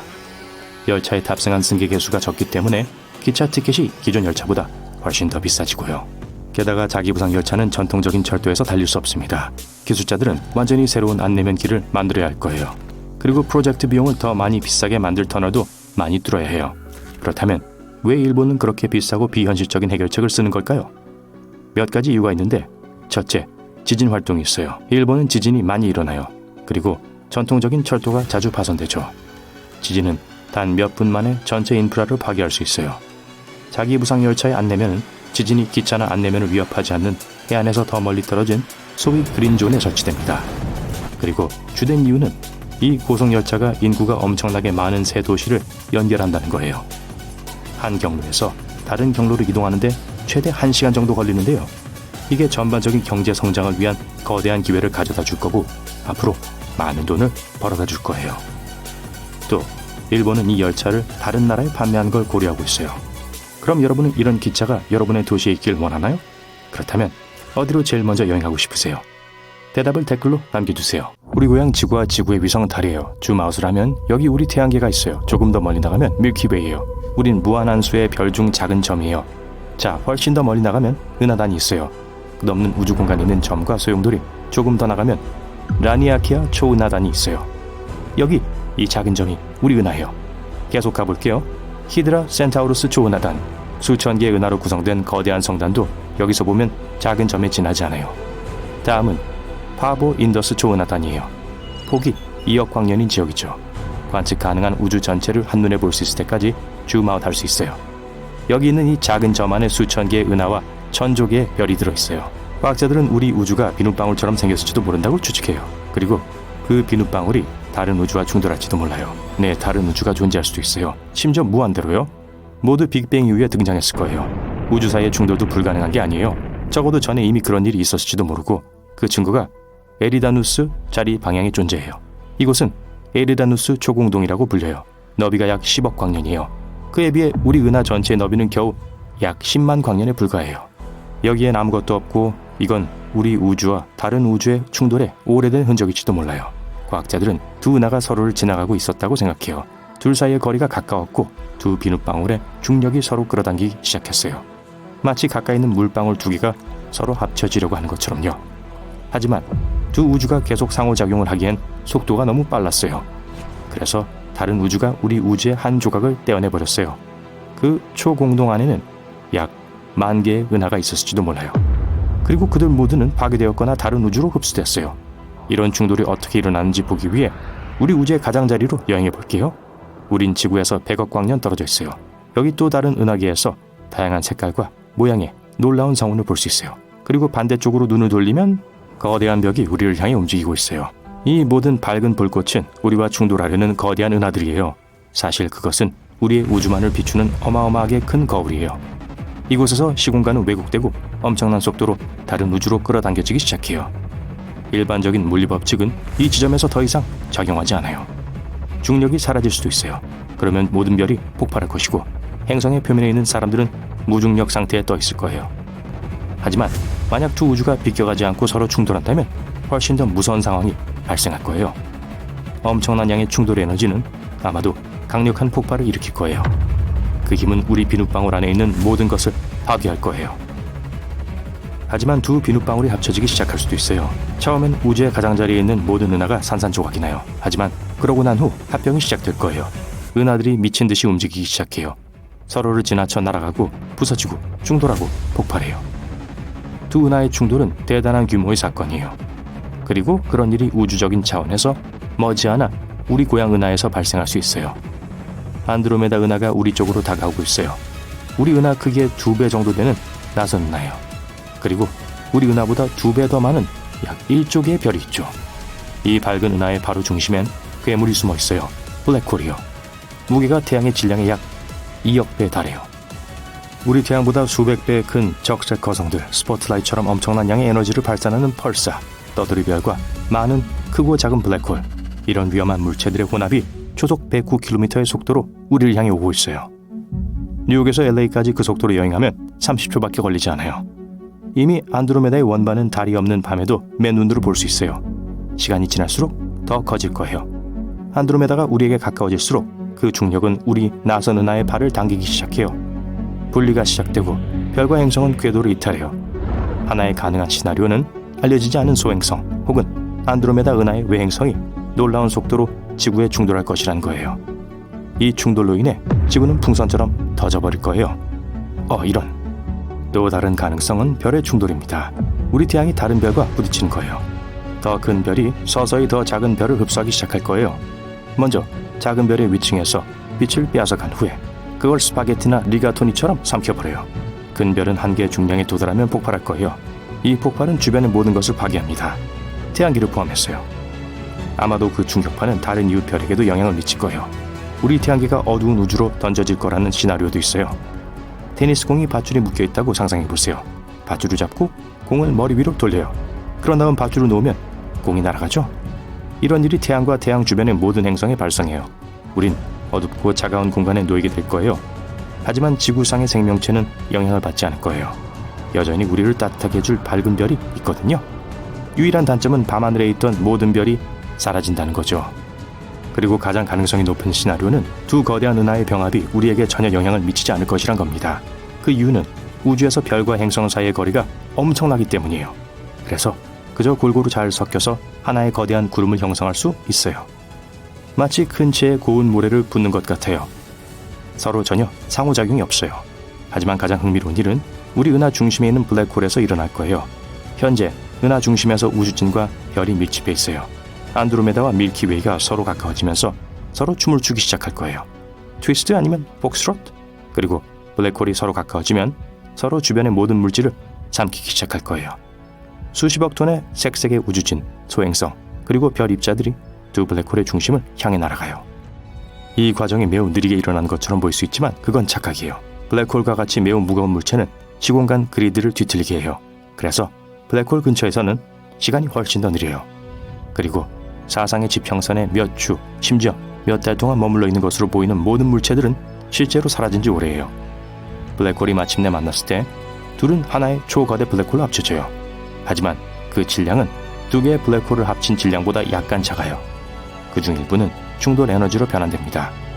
이 에너지는 매우 강하게 방출되어 다른 은하에서도 느낄 수 있어요. 이제 거대한 블랙홀이 두 은하의 밀도 높고 뜨거운 핵을 자기 주변으로 모두 모아요. 어느 시점에서 블랙홀은 꽉 차게 되고 강력한 에너지를 우주로 내뿜어요. 이것을 활동 은하핵이라고 부릅니다. 우주에서 가장 밝은 현상 중 하나이며 지금까지 알려진 가장 강력한 전자기파 방출원이에요. 이 분출의 길이는 5,000광년 이상이 될 수 있어요. 비교하자면 지구에서 가장 가까운 별 프록시마 센타우리까지의 거리는 겨우 4.2광년이에요. 그리고 분출과 동반되는 폭발은 100번의 초신성 폭발의 힘과 맞먹어요. 와, 놀랍죠? 이 현상으로 인한 폭발의 파장은 심지어 새로운 은하의 가장자리까지 도달할 수 있어요. 그리고 이 폭발은 수백만 광년 떨어진 곳에서도 볼 수 있을 거예요. 이제 병합된 은하의 중심에는 짙은 형형색색의 먼지 구름이 있어요. 이 구름은 너무 무거워서 줄어들기 시작하고 둥근 모양을 띱니다. 점차적으로 너무 무거워져서 중심핵을 압축하고 그 안에서 핵 반응이 시작해요. 온도가 올라가기 시작하더니 곧 광! 초신성이에요. 은하의 중심에서 벌어지는 진정한 불꽃놀이죠. 별들이 안개에서 분출되어 새롭고 뜨거운 세상을 형성해요. 이 시점에서 이전에 서로를 당기던 두 은하의 팔은 서서히 이전의 모습으로 돌아갑니다. 우리 은하의 매우 무거운 중심은 중력이 매우 커서 수십만 광년 떨어져 있는 별과 성운해까지 영향을 미칠 거예요. 은하의 팔이 다시 비틀리고 우린 새롭게 완성된 은하를 보게 됩니다. 밀코메다 아니면 밀크로메다? 안드로 밀키 메다웨이는 어때요? 글쎄요, 너무 긴가요? 한산한 고속도로를 운전하며 라디오에서 나오는 좋아하는 노래를 따라 흥얼대고 있어요. 갑자기 사슴 한 마리가 도로로 뛰어나와요. 충격에 빠진 채 서로를 쳐다보고 잠시 후 최대한 세게 브레이크를 밟습니다. 타이어에서 끼익 하는 소리가 나요. 차가 아스팔트 위를 미끄러지듯 움직이며 멈추지 않아요. 바퀴 밑에서 연기가 나요. 순식간에 차가 미끄러지고 방향을 틀면서 사슴에게 점점 가까워져요. 몇 발자국 거리를 두고 기적적으로 멈췄습니다. 하지만 여러분의 차에 ABS, 즉 잠김 방지 브레이크 시스템이 있었다면 상황은 달랐을 거예요. 여기 길을 달리고 있는 여러분의 차가 있어요. 바퀴를 좀 더 자세히 살펴볼게요. 브레이크 페달을 밟아요. 그 순간 브레이크 패드가 회전하는 브레이크 디스크를 누릅니다. 그리고 페달을 너무 세게 밟으면 차 바퀴가 잠겨요. 하지만 그 차는 트랙션을 잃고 이제 타이어로 미끄러지기 시작해요. 이 경우 제동거리가 너무 길어 사고를 피할 수 없어요. 이제 타이어 자체를 살펴보겠습니다. 제동이 시작되면 타이어가 뒤로 당기는 것처럼 모양이 변형돼요. 그리고 제동 성능이 더 떨어집니다. 경험 많은 운전자들은 가장 긴급한 상황에서도 브레이크 페달을 있는 힘껏 밟으면 안 된다는 걸 알고 있어요. 바퀴가 잠기지 않도록 조금 더 적은 압력을 가해야 해요. 아니면 브레이크를 여러 번 나누어서 밟을 수 있어요. 바퀴가 잠겼다고 느껴지면 브레이크 페달을 놓았다가 다시 제동을 시작해야 합니다. ABS가 하는 일이 바로 그거예요. 중앙 컴퓨터에 연결된 각 브레이크 디스크에는 센서가 있어요. 브레이크 페달을 끝까지 밟아도 센서가 컴퓨터로 경보를 보내 브레이크 시스템에 가해지는 압력을 줄이라는 명령을 내립니다. 바퀴가 다시 돌아가기 시작합니다. 그러면 압력이 증가하고 제동이 다시 시작돼요. ABS는 타이어가 변형되기 직전에 휠 잠금을 해제해야 합니다. 이 제동에는 최소한의 거리만이 필요할 거고 그렇게 충돌을 피할 수 있어요. ABS는 위급한 상황에서만 작동하는 것이 아니에요. 얼마 전에 소나기가 내린 부분적으로 젖은 도로를 운전하고 있다고 가정해 볼게요. 오른쪽 바퀴는 젖은 아스팔트 위에 있고 왼쪽 바퀴는 마른 부분 위에 있어요. 젖은 아스팔트는 훨씬 더 미끄러워요. 여러분이 매우 침착하게 브레이크를 밟더라도 타이어는 여전히 아스팔트의 다른 마찰을 느낍니다. 그러면 차가 갑자기 방향을 틀 수도 있어요. ABS는 이를 감지하여 각 바퀴에 서로 다른 브레이크 압력을 가할 수 있습니다. 물 웅덩이를 헤치며 완전히 젖은 도로를 달릴 때도 마찬가지예요. 브레이크는 바퀴가 웅덩이를 통과할 때 너무 미끄러울 때가 언제인지 감지해요. 컴퓨터는 즉시 각 바퀴에 주문을 보내고 차는 계속해서 부드럽게 운행합니다. 또한 제동 중에도 차를 제어할 수 있도록 해줍니다. 바퀴가 잠기면 아무리 핸들을 돌려도 차는 계속 미끄러져 원하는 방향으로 움직이지 않아요. ABS는 제동 중에 바퀴가 계속 회전할 수 있도록 합니다. 그래서 핸들을 잡고 방향을 바꾸면 차는 원하는 대로 움직일 거예요. 브레이크 어시스트 시스템 BAS는 ABS와 협력합니다. 여러분이 제한 속도로 평탄한 고속도로를 운전하고 있다고 가정해보세요. 도로는 원만하고 편하게 가고 있어요. 갑자기 도로에 장애물이 생기면 말 그대로 1초도 되지 않는 시간에 브레이크를 밟을 수 있어요. 연구에 따르면 비상 상황에서 운전자들이 브레이크 페달을 끝까지 밟지 않는다고 합니다. 제동 거리가 필요 이상으로 길어져 사고가 날 수 있어요. 브레이크 보조 시스템 운전자가 페달을 갑작스럽게 밟았음을 감지합니다. 그 말은 긴급 상황이란 뜻이죠. 시스템은 페달을 끝까지 밟아 최대한 효율적으로 제동을 합니다. 차분한 상황에서 브레이크를 세게 밟으면 이 시스템이 어떻게 작동하는지 알 수 있어요. 브레이크 페달이 저절로 내려가기 시작하거나 발에서 조금 멀어집니다. 사실 그건 자동차가 운전자를 위해 대신 브레이크를 밟아주는 거예요. 따라서 운전할 때는 움직임이 차분하고 부드러워야 한다는 것을 기억하세요. 다양한 날씨 조건에서 운전하기를 좋아한다면 여러분의 안전은 트랙션 제어 시스템 TRS가 유지합니다. 젖어서 미끄러운 고속도로를 달리고 있는데 앞에 그 커브가 있어요. 핸들을 돌려서 커브를 돌아요. 회전한 바퀴가 웅덩이에 부딪혀 접지력이 더 나빠집니다. 바퀴는 도로에 닿을 때보다 훨씬 더 빨리 돌기 시작해요. 아무것도 하지 않고 계속 운전하면 바퀴가 아스팔트에 다시 닿는 순간 통제력을 잃게 됩니다. 차가 미끄러져 도로를 벗어나게 돼요. 트랙션 지어 시스템은 ABS와 동일한 센서와 몇 가지 다른 정교한 세부 시스템을 사용해요. 각 바퀴의 회전수를 세죠. 한 바퀴가 다른 바퀴보다 빠르게 회전하기 시작하면 시스템이 미끄러짐을 감지해요. 메인 컴퓨터는 신호를 받아 해결책을 찾습니다. 한 가지 옵션은 엔진 속도를 줄이는 거예요. 시스템은 엔진의 일부 실린더에 대한 연료 공급을 차단할 수 있어요. 또는 실린더 자체의 점화 프로세스를 중지시켜요. 그러면 엔진 속도가 떨어지고 바퀴는 느려집니다. 또 다른 방법은 일부 브레이크의 바퀴의 회전을 늦추도록 명령하는 거예요. 미끄러짐이 멈추면 운전자는 가장 어려운 상황과 어떤 날씨에도 차량을 제어할 수 있습니다. 잠김 방지 브레이크 시스템은 적응형 크루즈 컨트롤의 작동에도 도움이 됩니다. 크루즈 컨트롤은 운전자의 노력 없이도 일정한 속도를 유지할 수 있도록 해주는 스마트 시스템이에요. 원하는 속도를 설정하고 가속 페달에서 발을 떼기만 하면 됩니다. 시스템은 속도에 맞추기 위해 스로틀 자체를 추가하거나 줄여요. 기본적으로 자동 조정이죠. 운전자가 해야 할 일은 방향을 잡고 도로에서 눈을 떼지 않는 거예요. 하지만 만약 위험에 접근하고 있다 해도 자동차는 스스로 속도를 줄이지 않을 거예요. 그러니까 쫄지 마세요. 적응형 크루즈 컨트롤은 여러분의 안전을 위한 거예요. 적응형 크루즈 컨트롤은 여러 개의 센서, 카메라, 그리고 레이더가 장착되어 있어요. 여러분은 고속도로에서 속도를 설정하고 교통의 흐름에 따라 움직입니다. 레이더가 자동차 앞으로 파장을 방출해요. 모든 금속 물체는 파장을 레이더 센서로 반사시킵니다. 이런 식으로 레이더와 컴퓨터는 물체까지의 거리를 파악해요. 만약 그 거리가 가까워진다면 컴퓨터는 차의 속도를 늦춥니다. 앞에 장애물이 없으면 설정된 속도를 유지해요. 하지만 만약 다른 차가 차선을 침범한다면요? 레이더는 91m 이상 떨어진 물체를 감지할 수 있어요. 그래서 새로운 장애물을 즉시 알아차려요. 거리가 충분히 멀면 제동을 시작해야 한다는 경고만 나옵니다. 거리가 계속 가까워지면 시스템 자체가 속도를 줄이기 시작해요. 하지만 만약 장애물이 너무 갑작스럽게 등장한다면 컴퓨터는 비상제동을 시작하라고 자동차에게 명령할 거예요. 상황이 안전하지 않다면 처음 2단계는 건너뛸 수도 있어요. 오르막길을 오르는 것은 도로에서 충돌이 발생하는 또 다른 흔한 원인입니다. 샌프란시스코 거리를 운전하고 있는데 가파른 오르막의 빨간 신호등에서 교통체증에 걸렸다고 가정해보세요. 네, 전 그런 경우가 있었어요. 바로 뒤에 다른 차가 있어요. 녹색 신호등을 보고 브레이크 페달에서 발을 떼고 가스 페달을 밟아요. 하지만 발을 떼는 순간 차가 뒤로 굴러가기 시작해요. 그리고 쾅! 뒤에 있는 차에 부딪혔어요. 이 문제를 해결하기 위해 경사로 밀림 방지 장치 즉 HSA가 있어요. 브레이크에서 가스 페달로 발을 바꾸는 동안 시스템이 바퀴를 잠근 상태로 둡니다. 그러고 나서 HSA는 브레이크 잠금을 해제하고 중력이 아래로 끌어당기는 걸 막도록 가스 페달을 밟을 시간을 갖게 돼요. 하지만 일반적인 평탄한 도로에서는 빨간불에 서 있는 상태에서 가스 페달을 밟기 위해 브레이크 페달에서 발을 떼도 시스템이 여전히 브레이크를 계속 작동시킵니다.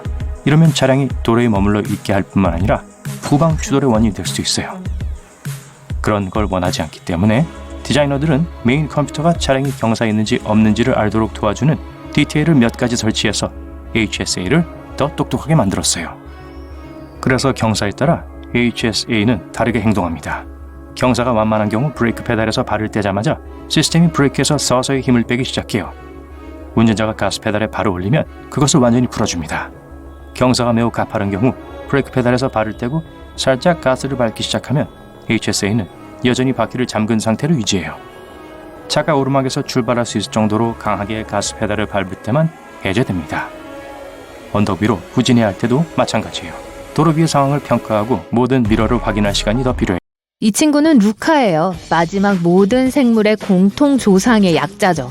박테리아이며 아무도 실제로 어떻게 생겼는지는 모릅니다. 하지만 유전학이 드디어 알아낼 수 있게 도와줬어요. 모든 생물들은 자신만의 유전자 코드를 갖고 있어요. 이걸 책이라고 생각해보세요. A, T, C, G 알파벳 4글자로만 쓰여져 있죠. 각 3글자를 포함해 64개의 단어를 구성합니다. 그리고 이 단어들의 배열들이 유전자 코드예요. 여러분, 저 창문턱에 있는 선인장, 벽에 붙은 거미, 밖에 있는 강아지, 네, 우리 유전자들이 모두 같은 언어로 쓰여 있으니 우린 다 친척들이에요. 예를 들어 인간과 침팬지의 암호책의 글자들은 1%밖에 차이가 안 나요. 루카는 여러분이 이 영상을 보기 45억 년 전에 살고 있었어요. 이 박테리아는 씨앗이고 지구의 생명나무가 거기서 자라나왔죠. 이게 처음은 아니지만 모든 것이 거기서 시작되었습니다. 행성이 변하고 있었어요. 처음에는 바다밖에 없었어요. 그러다가 마른 땅이 나타났죠. 산이 솟았다가 무너졌어요. 가뭄 뒤에는 빙하기가 찾아왔어요. 당시의 생명들은 행성과 함께 변했어요. 초기에는 단세포 유기체가 등장했어요. 하지만 수십억 년 후 생명체들은 훨씬 더 복잡해졌어요. 진짜로요. 6억 년 전의 지구의 표면은 공상과학 블록버스터 영화랑 비슷했어요. 생명은 바다에만 있었고 성냥갑만한 크기에서 현대 상어에 이르기까지 다양한 크기의 신비한 동물의 모습이었죠. 이것들은 나뭇잎, 거실 담요, 천 리본 또는 젤리로 채워진 가방같이 생겼었죠. 캄브리아기 폭발은 5억 4천만 년 전에 일어났어요. 종들이 훨씬 더 다양해졌고 그중 다수가 이젠 머리와 꼬리가 생겨서 물에서 방향을 바꿀 수 있게 되었습니다. 현대 물고기, 양서류, 가재, 곤충, 거미의 조상이 나타났어요. 이 생물들은 여전히 공포영화 속 괴물을 닮았어요. 모든 생명들이 물에 집중해 있었지만 오래지는 않았죠. 5억 년 전에 육상식물이 나타났어요. 양서류들이 그 길을 따라 육지로 올라갔죠. 과학자들은 첫 번째가 모든 현대 정갈의 조상인 파리오스 코르피오 베나토르였을 거라고 믿고 있어요. 이상하게 생각할지도 모르지만 씨앗은 3억 5천만 년 전에 나타났어요. 그 전에는 모든 식물에 씨가 없었거든요. 꽃 같은 경우 2억 2천만 년 후에야 생겨나서 우리 눈에 들어오기 시작했죠. 이젠 모든 사람들이 꽃을 좋아하게 되었고요. 공룡은 2억 4천만 년 전에 진화 단계에 들어섰어요. 육식과 초식, 육지와 비행, 크고 작은 공룡들이 수백만 년 동안 지구를 지배했어요.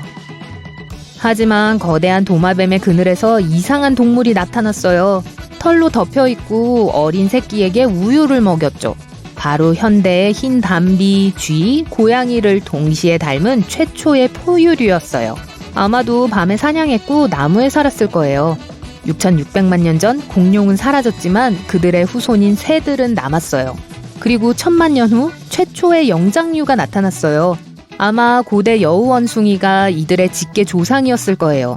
500만 년 전 앞으로 거슬러 가면 아프리카에 인간처럼 생긴 영장류가 이미 정착해 있어요. 이제 야생동물만이 문제가 아니에요. 날씨가 추워졌어요. 식량은 부족하고 정글은 줄어들었고 나무 속에 숨는 게 점점 더 어려워졌어요. 그 당시 추위는 세계적인 문제였어요. 거대한 빙하가 엄청난 양의 물을 흡수하면서 지구에 나타났어요. 정글은 건조한 사바나로 변하고 있었어요. 초기 인류들은 새로운 환경에서 살아남기 위해 적응해야 했어요. 유인원들은 배가 고파서 숲에서 열린 공간으로 나오기 시작했습니다. 그곳엔 음식이 있었지만 사방에 위험이 도사리고 있었죠. 조금씩 영장류들은 뒷다리로 걷는 법을 배웠어요. 두 발로 걸으면 적을 더 빨리 알아차리고 높은 풀밭 위를 더 쉽게 탐색할 수 있었거든요. 양손이 자유로워지면서 그들은 친척들에게 신호를 주거나 돌을 던질 수 있었죠. 사바나에서 100만 년을 살았더니 호미닌이 되었어요. 아직 인간은 아니지만 그냥 동물도 아니었죠. 정글을 떠나지 않았던 영장류는 침팬지의 조상이 되었어요. 그래서 우리가 침팬지와 비슷한 거예요. 인간의 진화는 단순한 타임라인이 아니에요. 수십 개의 시즌이 동시에 진행되면서 서로 겹쳐지는 쇼를 상상해보세요. 각각의 시즌은 특정 인류에 대한 이야기를 들려주고 있습니다. 과학자들은 이 동물들을 영장류라고 부르는데 동의했어요. 간단히 말해서 인간이죠. 여러분, 여러분의 부모님과 친구들, 호모 사피엔스들 말이에요. 그리고 우린 이런 종류의 종족 중 하나예요. 하지만 문제는 쇼의 전체 에피소드가 사라졌고 중요한 몇몇 장면들이 줄거리에서 삭제됐다는 거예요. 240만 년 전 호미닌 일부가 최초의 인류로 진화했어요.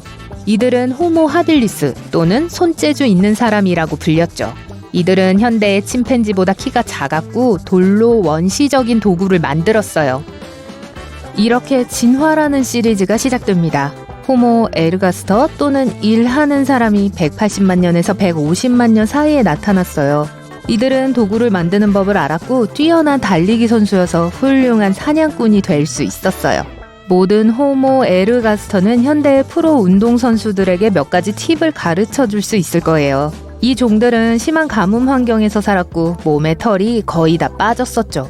호모 에렉투스 또는 직립한 사람은 비슷한 시기에 아프리카에서 나타났을 거예요. 하지만 아시아에 제일 먼저 갔었죠. 과학자들은 이 종들과 12개의 더 많은 호미닌들이 서로 진화했는지 아니면 평행을 유지하면서 발달했는지에 대해 논쟁 중이에요. 호모 사피엔스는 약 30만 년 전에 나타났어요. 20만 년 후 우리의 조상들은 아프리카를 떠나 전 세계로 이주하기 위해 떠났죠. 기후변화는 이들의 이주의 청신호가 되었어요. 그 당시 아프리카는 아주 건조한 사막으로 변했고 우리 조상들은 먹을 걸 찾아 나섰어요. 미지의 땅에서 그들은 다른 사람들도 만났죠. 네안데르탈린들은 유럽과 서아시아에 살았어요. 빙하 때문에 유럽은 냉동고 같아 보였지만 네안데르탈린들은 잘 지냈어요. 이들의 큰 코는 지나오는 차가운 공기를 따뜻하게 해주었고 이들의 근육과 체력으로 눈 위를 걸을 수 있었어요. 솔로인들은 현재 인도네시아에 살았어요. 그리고 근처 플로레스 섬에서는 놀랍고 고독하게 진화한 사람들이 있었어요. 말 그대로 호빗이라고 불렸죠. 몸무게는 약 24kg이었고 키는 91cm 이상 자라지 않았어요. 하지만 불 근처에 앉아서 평화롭게 노는 걸 좋아하는 환상적인 존재와는 달리 진짜 사람들은 훌륭한 사냥꾼이었어요. 2010년 고고학자들은 시베리아 데니소바 동굴을 발굴했어요. 여기서 과학자들은 아직 과학적으로 알려지지 않은 호미닌족의 손가락 일부를 발견했어요. 이들은 데니소바인이라고 불렸어요. 하지만 다가오는 1000년 동안 사피엔스를 제외한 모든 호모들이 사라졌어요. 우리가 제일 강하거나 빠르진 않았지만 소통이 많은 도움이 되었어요. 호모 사피엔스는 말을 하고 미래를 계획하고 서로 아이디어를 전달했어요.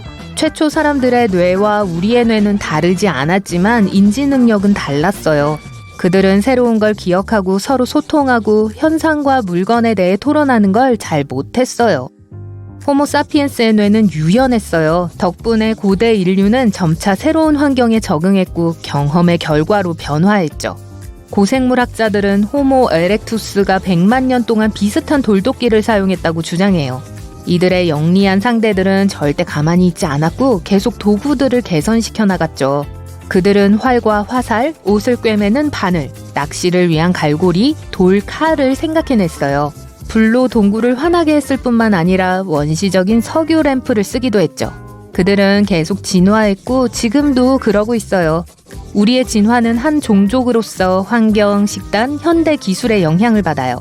예를 들어 4만 년 전 평균적인 사람의 키는 182cm였어요. 수천 년 동안 키가 줄었지만 이젠 사람들의 키가 다시 커지고 있어요. 연구원들은 이 현상이 개선된 영양과 건강 덕분이라고 믿고 있어요. 여러분이 그 한 평짜리 아파트를 찾은 건 행운이에요. 어찌됐든. 여러분 친구 중엔 이걸 가지고 있는 사람이 없을 테니까요. 친구들 대부분은 몸을 돌리거나 뒤척이면 잠을 잘 수 없는 캡슐 모듈 안에서 살거든요. 사람들이 오늘날 저택이라고 부르는 것의 가격은 터무니없이 비싸고 여러분은 아직도 집값을 완전히 인정할 수가 없어요. 내일 계약서에 서명하고 계약금을 내야 해요. 사실 여러분이 로또에 당첨이 되어서 겨우 구매할 수 있는 기회가 생긴 거예요. 이게 여러분이 2999년에 사는 방식이죠. 당신과 다른 1000억 명의 사람들이요. 하지만 어떤 사람들은 다른 행성에서 수많은 새천년 아파트에 투자를 해요. 최근 부동산 트렌드가 로스 128b, 화성, 또 심지어 토성 어딘가로 이동하는 거예요. 여러분도 그 생각을 해봤는데 여러분은 지구의 대기와 자연을 너무 사랑해서 가지 않기로 했어요. 모닝커피를 홀짝이는 동안 팝업 광고 홀로그램이 즉시 캡슐의 모든 공간을 채우고 사라지질 않아요. 사랑하는 지구인님, 여러분의 인생을 완전 바꿀 수 있는 기회를 놓치지 마세요. 로스 128b, 화성, 유로파, 그리고 토성의 최신 아파트 단지를 구경해보세요. 여러분의 새로운 주택과 새로운 삶에 투자하세요. 매일 버스 투어가 가능합니다. 갑자기 이 광고가 기회일지도 모른다는 걸 깨달아요. 아직 그 계약서에 서명할 시간은 있어요. 하긴 이제 잃을 것도 없잖아요. 그냥 하루 관광하는 거예요. 어쨌든 지구에서 로스 128b까지의 11광년은 현재 그리 큰 문제가 안 돼요. 대행사에서 제공하는 우주버스를 타고 몇 시간만 가면 되거든요. 그곳에 가서 지구 같은 곳도 없다는 걸 확인하는 거죠. 단지 여러분이 옳은 선택을 했는지 확인하기 위해서 말이에요. 여러분은 우주버스 정류장으로 달려가 제때 도착해요. 셋, 둘, 하나, 갑니다. 버스가 출발하더니 2시간 뒤 이미 로스 128b에 도착해요. 와, 대학교 과학 발표회에서 봤던 옛날의 지구 같아요. 드문드문 초록색이 보이고 바위투성이에요. 과학자들이 소개하려고 하는 숲과 목초임에 틀림없어 보이네요. 비록 인공적이기는 하지만 대기가 있어요. 부동산 중개업자는 이게 사실 좋은 거라고 말하네요. 더 이상 예측 안 되는 날씨는 없거든요.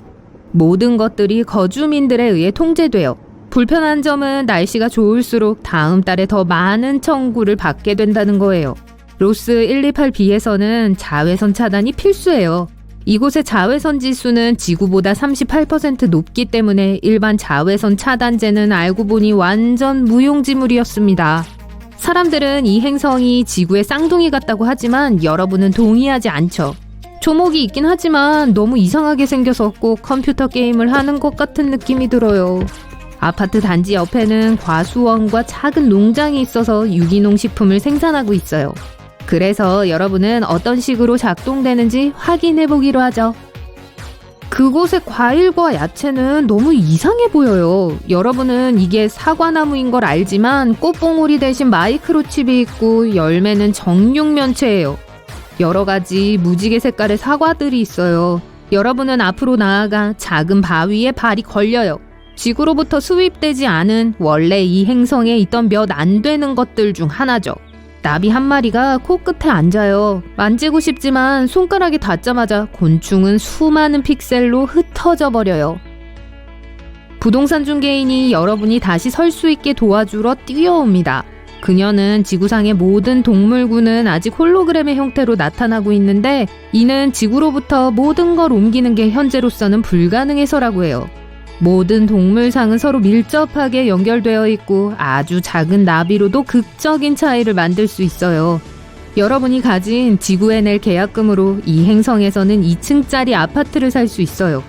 유일한 문제는 매일 직장으로 통근하는 게 피곤할 거라는 거예요. 어서요. 화성이 앞에 있어요. 여러분에게 보여드릴 아파트 단지가 아직 많이 남았어요. 아, 부동산 중개인이 여러분을 부르고 있네요. 버스에 올라타서 얼마 안가 화성에 착륙합니다. 2999년이 되면 화성은 화려해 보이지만 모래가 좀 많아요. 비록 대기는 아주 괜찮지만 과학자들은 여전히 이 행성에 액체 상태의 물을 가져올 수가 없어요. 거주할 수 있게 하려고 하다 보니 행성이 너무 따뜻해졌어요. 빙하가 있음에도 불구하고 모든 물은 열 때문에 바로 기체로 변해버려요. 하늘에 큰 기계들이 있네요. 중개업자는 저 기계들이 기체인 물을 하늘에 가두어 화성의 물주머니를 만드는 몇몇 필수적인 장비들이라고 말해줬어요. 그녀는 여러분에게 주머니를 하나 건네주면서 써보라 해요. 풍선처럼 생겼네요? 이상해요. 들여 마셔봅니다. 이런 맛은 처음 맛보는데 그 기체가 어떻게 갈증을 해소시켜 주었는지 여러분은 아직도 이해를 못하네요. 화성의 주요 식물은 모두 선인장 형태예요. 선인장들은 이 대기에 완벽하게 적응했고 심지어 과학자들은 선인장의 유전자와 다른 식물 유전자를 섞는 데 성공했어요. 이 키 큰 식물은 화성표 단풍나무입니다. 나뭇잎을 보면 알 수 있어요. 봐요. 저 큰 선인장에 배가 자라고 있고 망고랑 아보카도 그리고 다양한 종류의 과일도 보여요. 잘 자라고 있는 것 같은데요? 태양은 빛나고 있고 나무들은 기체 형태로 된 물에 둘러싸여 있죠. 거의 고향 같은 느낌이 나는데요. 로스 128b는 아직 개발되어야 하지만 화성의 첫 번째 목장이 만들어진 지는 200년이 넘었어요. 하지만 여기 부동산이 더 비싸서 좋은 원룸밖에는 못 사요. 싼 것 같지만 다른 행성에 가봐야 할 시간이에요. 여러분은 목성의 위성 중 하나인 유로파로 향하고 있어요. 여러분은 작년에 휴가로 이 행성에 온 적이 있었는데 매우 좋았었죠. 1000년 전 과학자들은 이것의 얼음 표면 아래 물이 있다고 생각했고 그들이 옳았죠.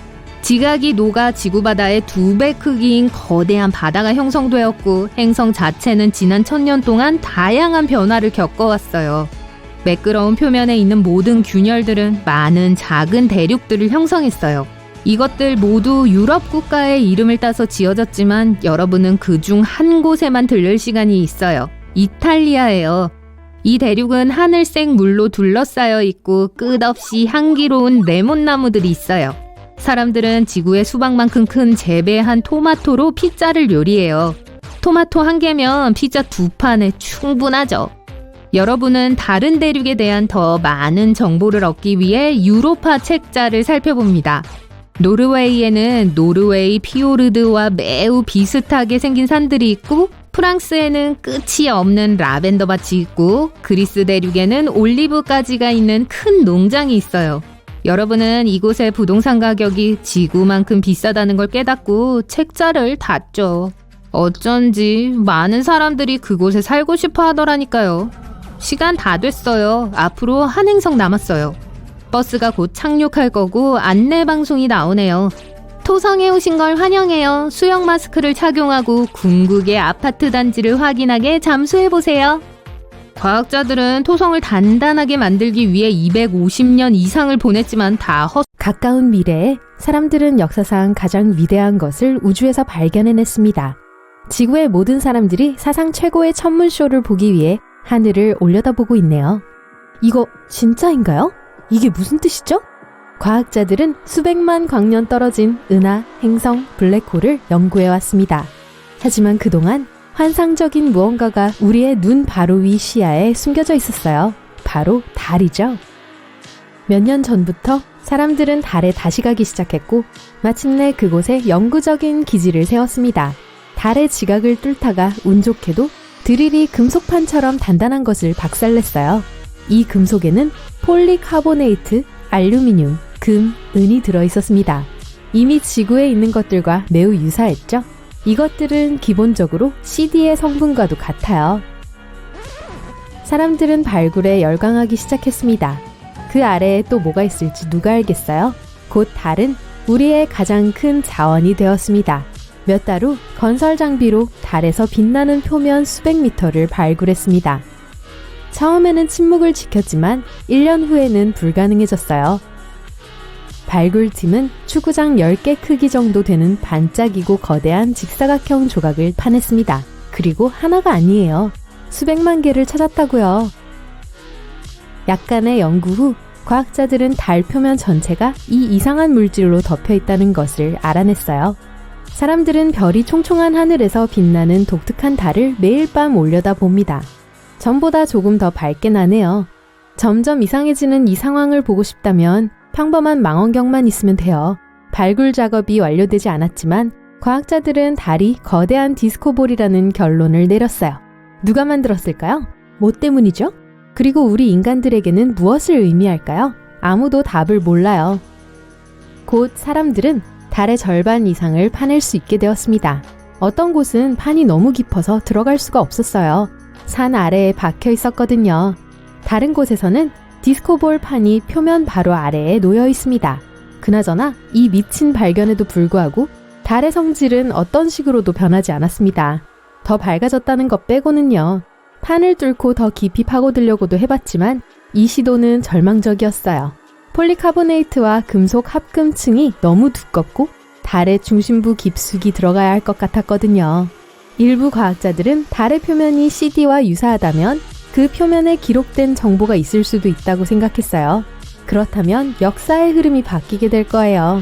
과학자들은 달이 정말 엄청나게 큰 CD인지 보기 위해 레이저 판독기를 만들기로 했어요. 그러는 동안 시추 작업은 계속됩니다. 달의 어두운 쪽에서 사람들은 작은 분화구를 발견했는데요. 놀랍게도 안에는 반짝이는 물질이 없었습니다. 완벽하게 둥근 이 구멍은 말라버린 호수처럼 보입니다. 처음에는 모든 사람들이 그곳에 판이 있었지만 어떤 사건으로 인해 날아가 버린 게 분명하다고 생각했어요. 그런데 이 분화구는 왜 그렇게 완벽히 둥근 모양이었을까요? 조금 더 조사를 하다가 땅을 파는 사람들은 플라스틱처럼 생긴 것을 발견했어요. 대체 무엇일까요? 그런데 뜻밖에도 발굴 작업은 중지되었습니다. 거대한 유정이 독특하고 내구성이 좋은 두꺼운 합금 플라스틱에 부딪혔거든요. 분화구 안에는 완벽하게 둥근 플라스틱 원반이 숨어 있었어요. 달 전체 중에서 유일하게 둥근 모양이었죠. 이 거대한 디스코볼은 수십억 년 전에 어떤 사람이 만든 것이라는 게 분명해졌습니다. 그 이후로는 우주먼지에 뒤덮이게 된 것이고요. IT 전문가들은 위성의 도움으로 달 표면 전체를 스캔했습니다. 디스크 밑에 복잡한 전자 시스템이 숨겨져 있는 것처럼 보이네요. 달을 전체적으로 보니 분화구는 분명 버튼처럼 보이기 시작했습니다. 달에서 재생 버튼을 눌러봐야겠군요. 그 아래에서 무슨 일이 일어나고 있는지 이해하기 위해 과학자들은 플라스틱 층을 뚫고 들어가려고 애를 썼습니다. 그러다가 사고가 났죠. 자동 드릴이 엄청난 압력 때문에 폭발해버렸습니다. 그 폭발이 너무 강해서 버튼을 작동시켜버렸어요. 모든 인류는 두려움으로 얼어붙었습니다. 침묵이 흘렀어요. 완전한 침묵이었어요. 곧 무언가가 벌어졌어요. 달은 축에서 매우 천천히 회전하기 시작했습니다. 그리고 나서 1시간마다 달은 점점 더 빨리 회전하기 시작했어요. 모든 사람들은 달에서 탈출하려고 미친 듯이 서두르고 있습니다. 안전하게 이륙하기에는 달이 너무 빨리 돌게 될 테니까요. 많은 사람들이 달에 무슨 일이 생긴 건지 보기 위해 현재 밤 시간인 곳으로 지구를 반쯤 가로질러 날아갑니다. 모든 TV 채널, 웹사이트, 블로그, 브이로그, 라이브 스트림까지 모두가 동일한 이미지를 방송하고 있어요. 하늘의 위대한 디스코볼이죠. 달이 도는 속도가 너무 빨라서 표면 위에 바위와 모래가 여러 방향으로 흩어지고 있어요. 몇몇 달의 파편은 지구에 떨어져 놀라운 유성우를 만들어냅니다. 달은 점점 더 빠르게 돌고 있습니다. 이제 진짜 디스코공처럼 보이네요. 밤하늘을 밝은 하얀 빛으로 밝히고 있어요. 세상에나! 사람들은 황홀해하고 놀라워하며 기뻐합니다. 하지만 잠시 후 모든 인류는 깊은 두려움의 상태에 빠졌어요. 달이 지구에 접근하고 있다고 천문학자들이 보고했거든요. 달이 지구에 너무 가까이 다가오면 지구의 중력이 달을 파괴하고 이 거대한 디스코볼은 부서져 우리 행성에 충돌할 겁니다. 매시간 달은 밤하늘에서 더 커지고 있었어요. 전 세계적으로 홍수가 발생하기 시작하고 사람들은 지하 벙커에 먼지를 털고 안으로 들어가고 있어요. 로켓 같은 것으로 달을 폭파할 시간은 없어요. 이제 끝인가 보네요. 달은 지구의 대기에 점점 더 가까이 다가오다가 멈췄어요. 그리고 아무 일도 일어나지 않았어요. 믿을 수 없군요. 디스코볼은 지구의 중력에 영향을 받지 않나 봐요. 달 안에 있는 어떤 고대 기술이 우리의 목숨을 구했군요. 그러다가 밤하늘에서 귀청이 터질 것 같은 소리가 쾅쾅 울립니다. 디스코볼에서 나오는 소리네요. 음파는 하늘의 모든 구름을 지워냈어요. 땅을 흔들게 하고 귀청이 터질 것 같은 베이스 소리가 들리네요. 정말 공포스러워요. 그런데 곧 리듬이 나오기 시작했습니다. 말도 안 돼요. 달에서 바로 음악이 흘러나오고 있다뇨. 그리고 나서 어떤 판은 색이 변하기 시작했어요. 보라, 분홍, 파랑, 초록색으로 바뀌고 있네요. 너무 멋진데요? 다양한 색깔의 광선이 지구 표면에서 춤을 추고 모든 사람들에게 정신 나간 에너지를 주었습니다. 모든 사람들이 밖에 나와서 친구들, 이웃들 등 모두와 함께 어울리고 싶어 하네요. 1초 동안은 녹색빛 아래에 서 있었다가 1초 후에는 주변의 모든 것이 분홍색으로 밝아졌어요. 이 믿을 수 없는 레이저쇼 때문에 춤에 대한 엄청난 열기가 만들어졌어요. 전 세계의 DJ들은 달의 음악과 섞이는 완전히 새로운 소리를 녹음하기 위해 팀을 결성했죠. 사람들은 이 달의 음악을 달빛 비트라고 부르기로 했어요. 전 세계 사람들은 거리로 나가 사상 최대의 파티를 시작합니다. 지금 과학자들은 수십억 년 전 우리 행성에 에베레스트 산만큼 큰 거대한 지적 생명체가 살고 있었다고 생각합니다. 그들은 파티를 하고 싶어서 거대한 디스코공을 만들기 시작한 거예요. 그리고 나서 이 생명체들은 지구는 약간 비좁아지고 있었기 때문에 다른 행성으로 이사를 한 거죠. 그리고 디스코공은 그저 잊혀졌습니다. 그러면서 수백만 년 동안 먼지와 바위가 디스코볼을 시야에서 가려낸 거예요. 몇 달 동안 달은 계속 돌고 DJ는 계속해서 음악을 쏟아냈습니다. 사람들은 이 모든 것에 약간 실증이 나기 시작했어요.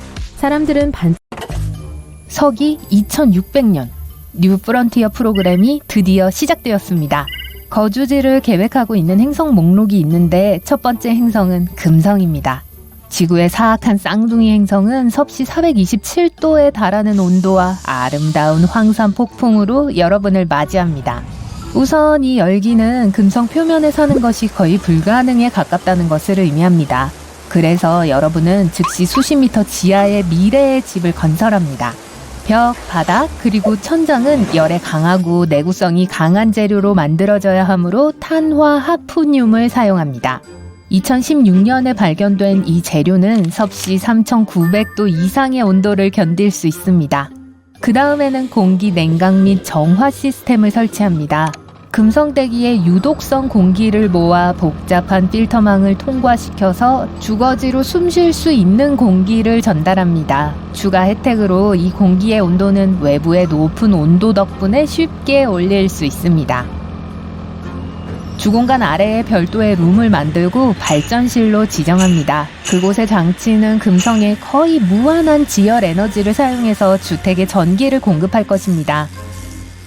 잠시 생각해본 후에 지열 욕실도 추가합니다. 금성에는 물이 없지만 금성은 산성구름으로부터 추출되고 분리될 수 있습니다. 배관 시스템에는 온수를 위한 난방장치와 냉수를 위한 액체 질소가 있는 냉각장치가 포함됩니다. 또 하나의 분리된 공간은 정원입니다. 어떤 식물도 금성 표면에서 살아남을 수 없기 때문에 천장에 밝은 불빛과 곳곳에 스프링클러 시스템을 갖춘 넓은 홀을 만듭니다. 채소를 위한 넓은 밭, 과일 식물을 위한 지역, 그리고 참나무처럼 오래 사는 나무 몇 그루를 위한 토양이 중앙에 있습니다. 나무는 건물 전체에 산소를 추가로 공급할 거예요. 정원도 탄화 하프늄층으로 둘러싸여 있어서 금성 토양에 과도한 열에 시들지 않습니다. 모든 것이 제대로 되었는지 확인하고 다음 목적지로 이동합니다.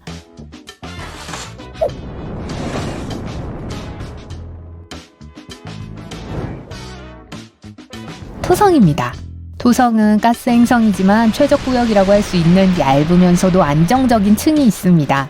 그곳의 온도는 인간이 편안함을 느끼기에 딱 알맞습니다. 집을 지을 호버 플랫폼을 만듭니다. 토성에는 단단한 땅이 전혀 없습니다. 이 플랫폼에는 풍력발전 터빈이 설치되어 있습니다. 가스 거성의 바람은 믿을 수 없는 속도에 도달하기 때문에 허리케인의 힘을 활용하는 동시에 그에 대응해야 합니다. 이곳은 기압과 온도가 거의 적당하기 때문에 주된 관심사는 여전히 바람입니다.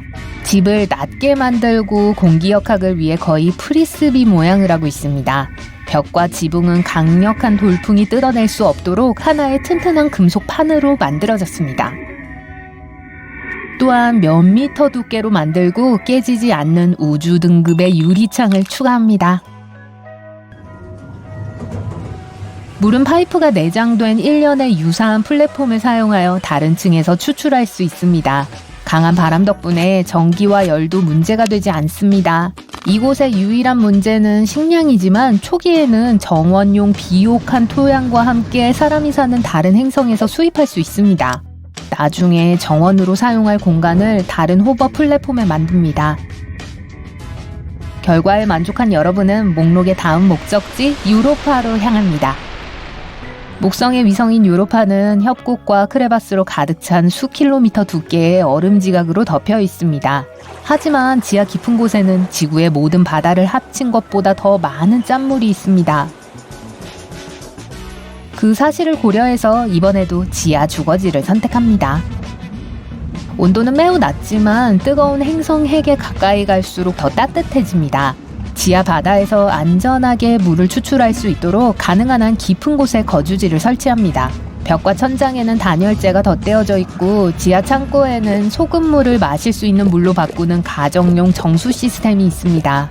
이렇다 할 대기가 없기 때문에 얼음에서 숨 쉴 수 있는 공기를 추출합니다. 얼음이 녹으면서 수증기는 수집되고 여과되며 그 후 다른 필요한 물질들로 강화되어 주거지로 전달됩니다. 식량 문제에 있어서는 특이한 해결책을 택합니다. 먹을 수 있는 해양 식물과 물고기죠.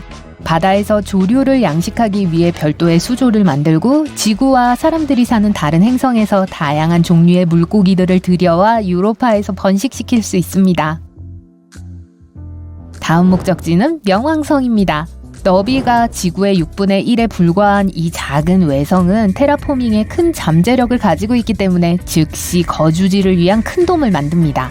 태양계의 다른 어떤 곳보다 태양이 더 약하게 빛나기 때문에 돔 전체에 햇빛을 강화하는 패널을 만듭니다. 패널은 그 아래 표면이 더 밝은 빛과 열기를 받게 해서 그 지역을 편안한 온도로 만들 것입니다. 명왕성의 얼음은 지구의 얼음처럼 얼어붙은 물로 구성되어 있기 때문에 그것을 녹이고 나중에 사용하기 위해 액체를 모아둘 큰 탱크가 있는 스테이션을 건설합니다. 또한 표면 깊은 곳에는 액체 상태의 바다가 있을 수 있기 때문에 굴착 플랫폼을 추가하지만 확신이 없습니다. 이것이 유용할지 여부는 아직 알 수 없습니다. 그 지역이 따뜻해지고 빛이 잘 들어오면 우리는 지구나 테라포밍된 화성의 주거지에서 익숙한 형태의 매우 일반적인 주거지를 만들 수 있습니다. 내구성을 위한 여러 층의 탄소나 티타늄 합금 벽과 천장, 그리고 강화된 지하실이 있어요. 그래도 조명돔에 문제가 생길 때만 작동하게 될 비상 절연 패딩도 추가합니다. 만일 문제가 생기면 기온이 빠르게 영하로 떨어질 겁니다. 또한 명왕성에는 대기가 매우 적기 때문에 얼음에서 다시 호흡 가능한 공기가 생성되어야 할 것입니다. 이번에는 집수 시스템과 산소 발생 시설을 결합합니다. 하나는 마실 수 있는 물을 생산하고 다른 하나는 증기를 모아서 필요한 모든 요소로 강화시킬 겁니다. 심지어 날씨 조절 장치까지 만듭니다. 그것은 생성된 공기의 여러 층을 가열하거나 냉각시키고 공기층을 함께 섞어서 옛 지구에서와 같은 바람과 비구름을 만들 겁니다. 그러면 농작물이 더 자연적인 환경에서 자라게 되고 명왕성은 언젠가 녹색 행성이 될지도 모릅니다. 바로 위 검푸른 하늘에는 명왕성의 가장 큰 달인 카론이 떠 있습니다. 외행성 크기의 절반에 불과하기 때문에 장관을 이룹니다. 카론의 기후는 명왕성의 기후와 거의 동일합니다. 갑자기 영감을 얻어 여러분은 명왕성 주민들을 위한 휴양지를 만듭니다. 여기 비슷한 돔 아래서 명왕성 주민들은 다른 작은 세계를 탐험할 수 있고 반대편에서 자신들의 외소 행성을 바라볼 수 있을 거예요.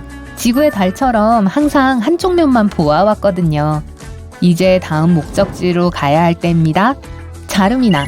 이전에는 글리제 581G로 알려져 있었어요. 41광년 떨어져 있어서 지금까지 가장 긴 여행이 될 거예요. 이 행성은 태양에 조석 고정되어 있습니다. 그 말은 한쪽은 영원한 낮, 다른 한쪽은 영원한 밤이 지속된다는 뜻입니다. 빛뿐만 아니라 열도 마찬가지입니다. 낮인 부분은 훨씬 더 덥고 밤인 부분은 부분적으로 얼음으로 덮여 있습니다. 이 행성을 테라포밍하지 않는 한 거주하기에 가장 편안한 지역은 터미네이터 존이라고 불리는 중간 지역입니다. 이곳은 너무 덥지도 춥지도 않고 언제나 황혼입니다. 태양은 항상 지평선 바로 위에 있어요. 좋은 소식은 자르미나의 대기가 변덕스럽긴 하지만 여전히 옛 지구와 다소 유사하다는 점입니다. 하지만 여전히 만약에 대비해서 선택된 지역을 보호돔으로 감쌉니다. 이곳의 인간 거주지는 특별히 비바람으로부터 보호받을 필요가 없으며 액체 상태의 물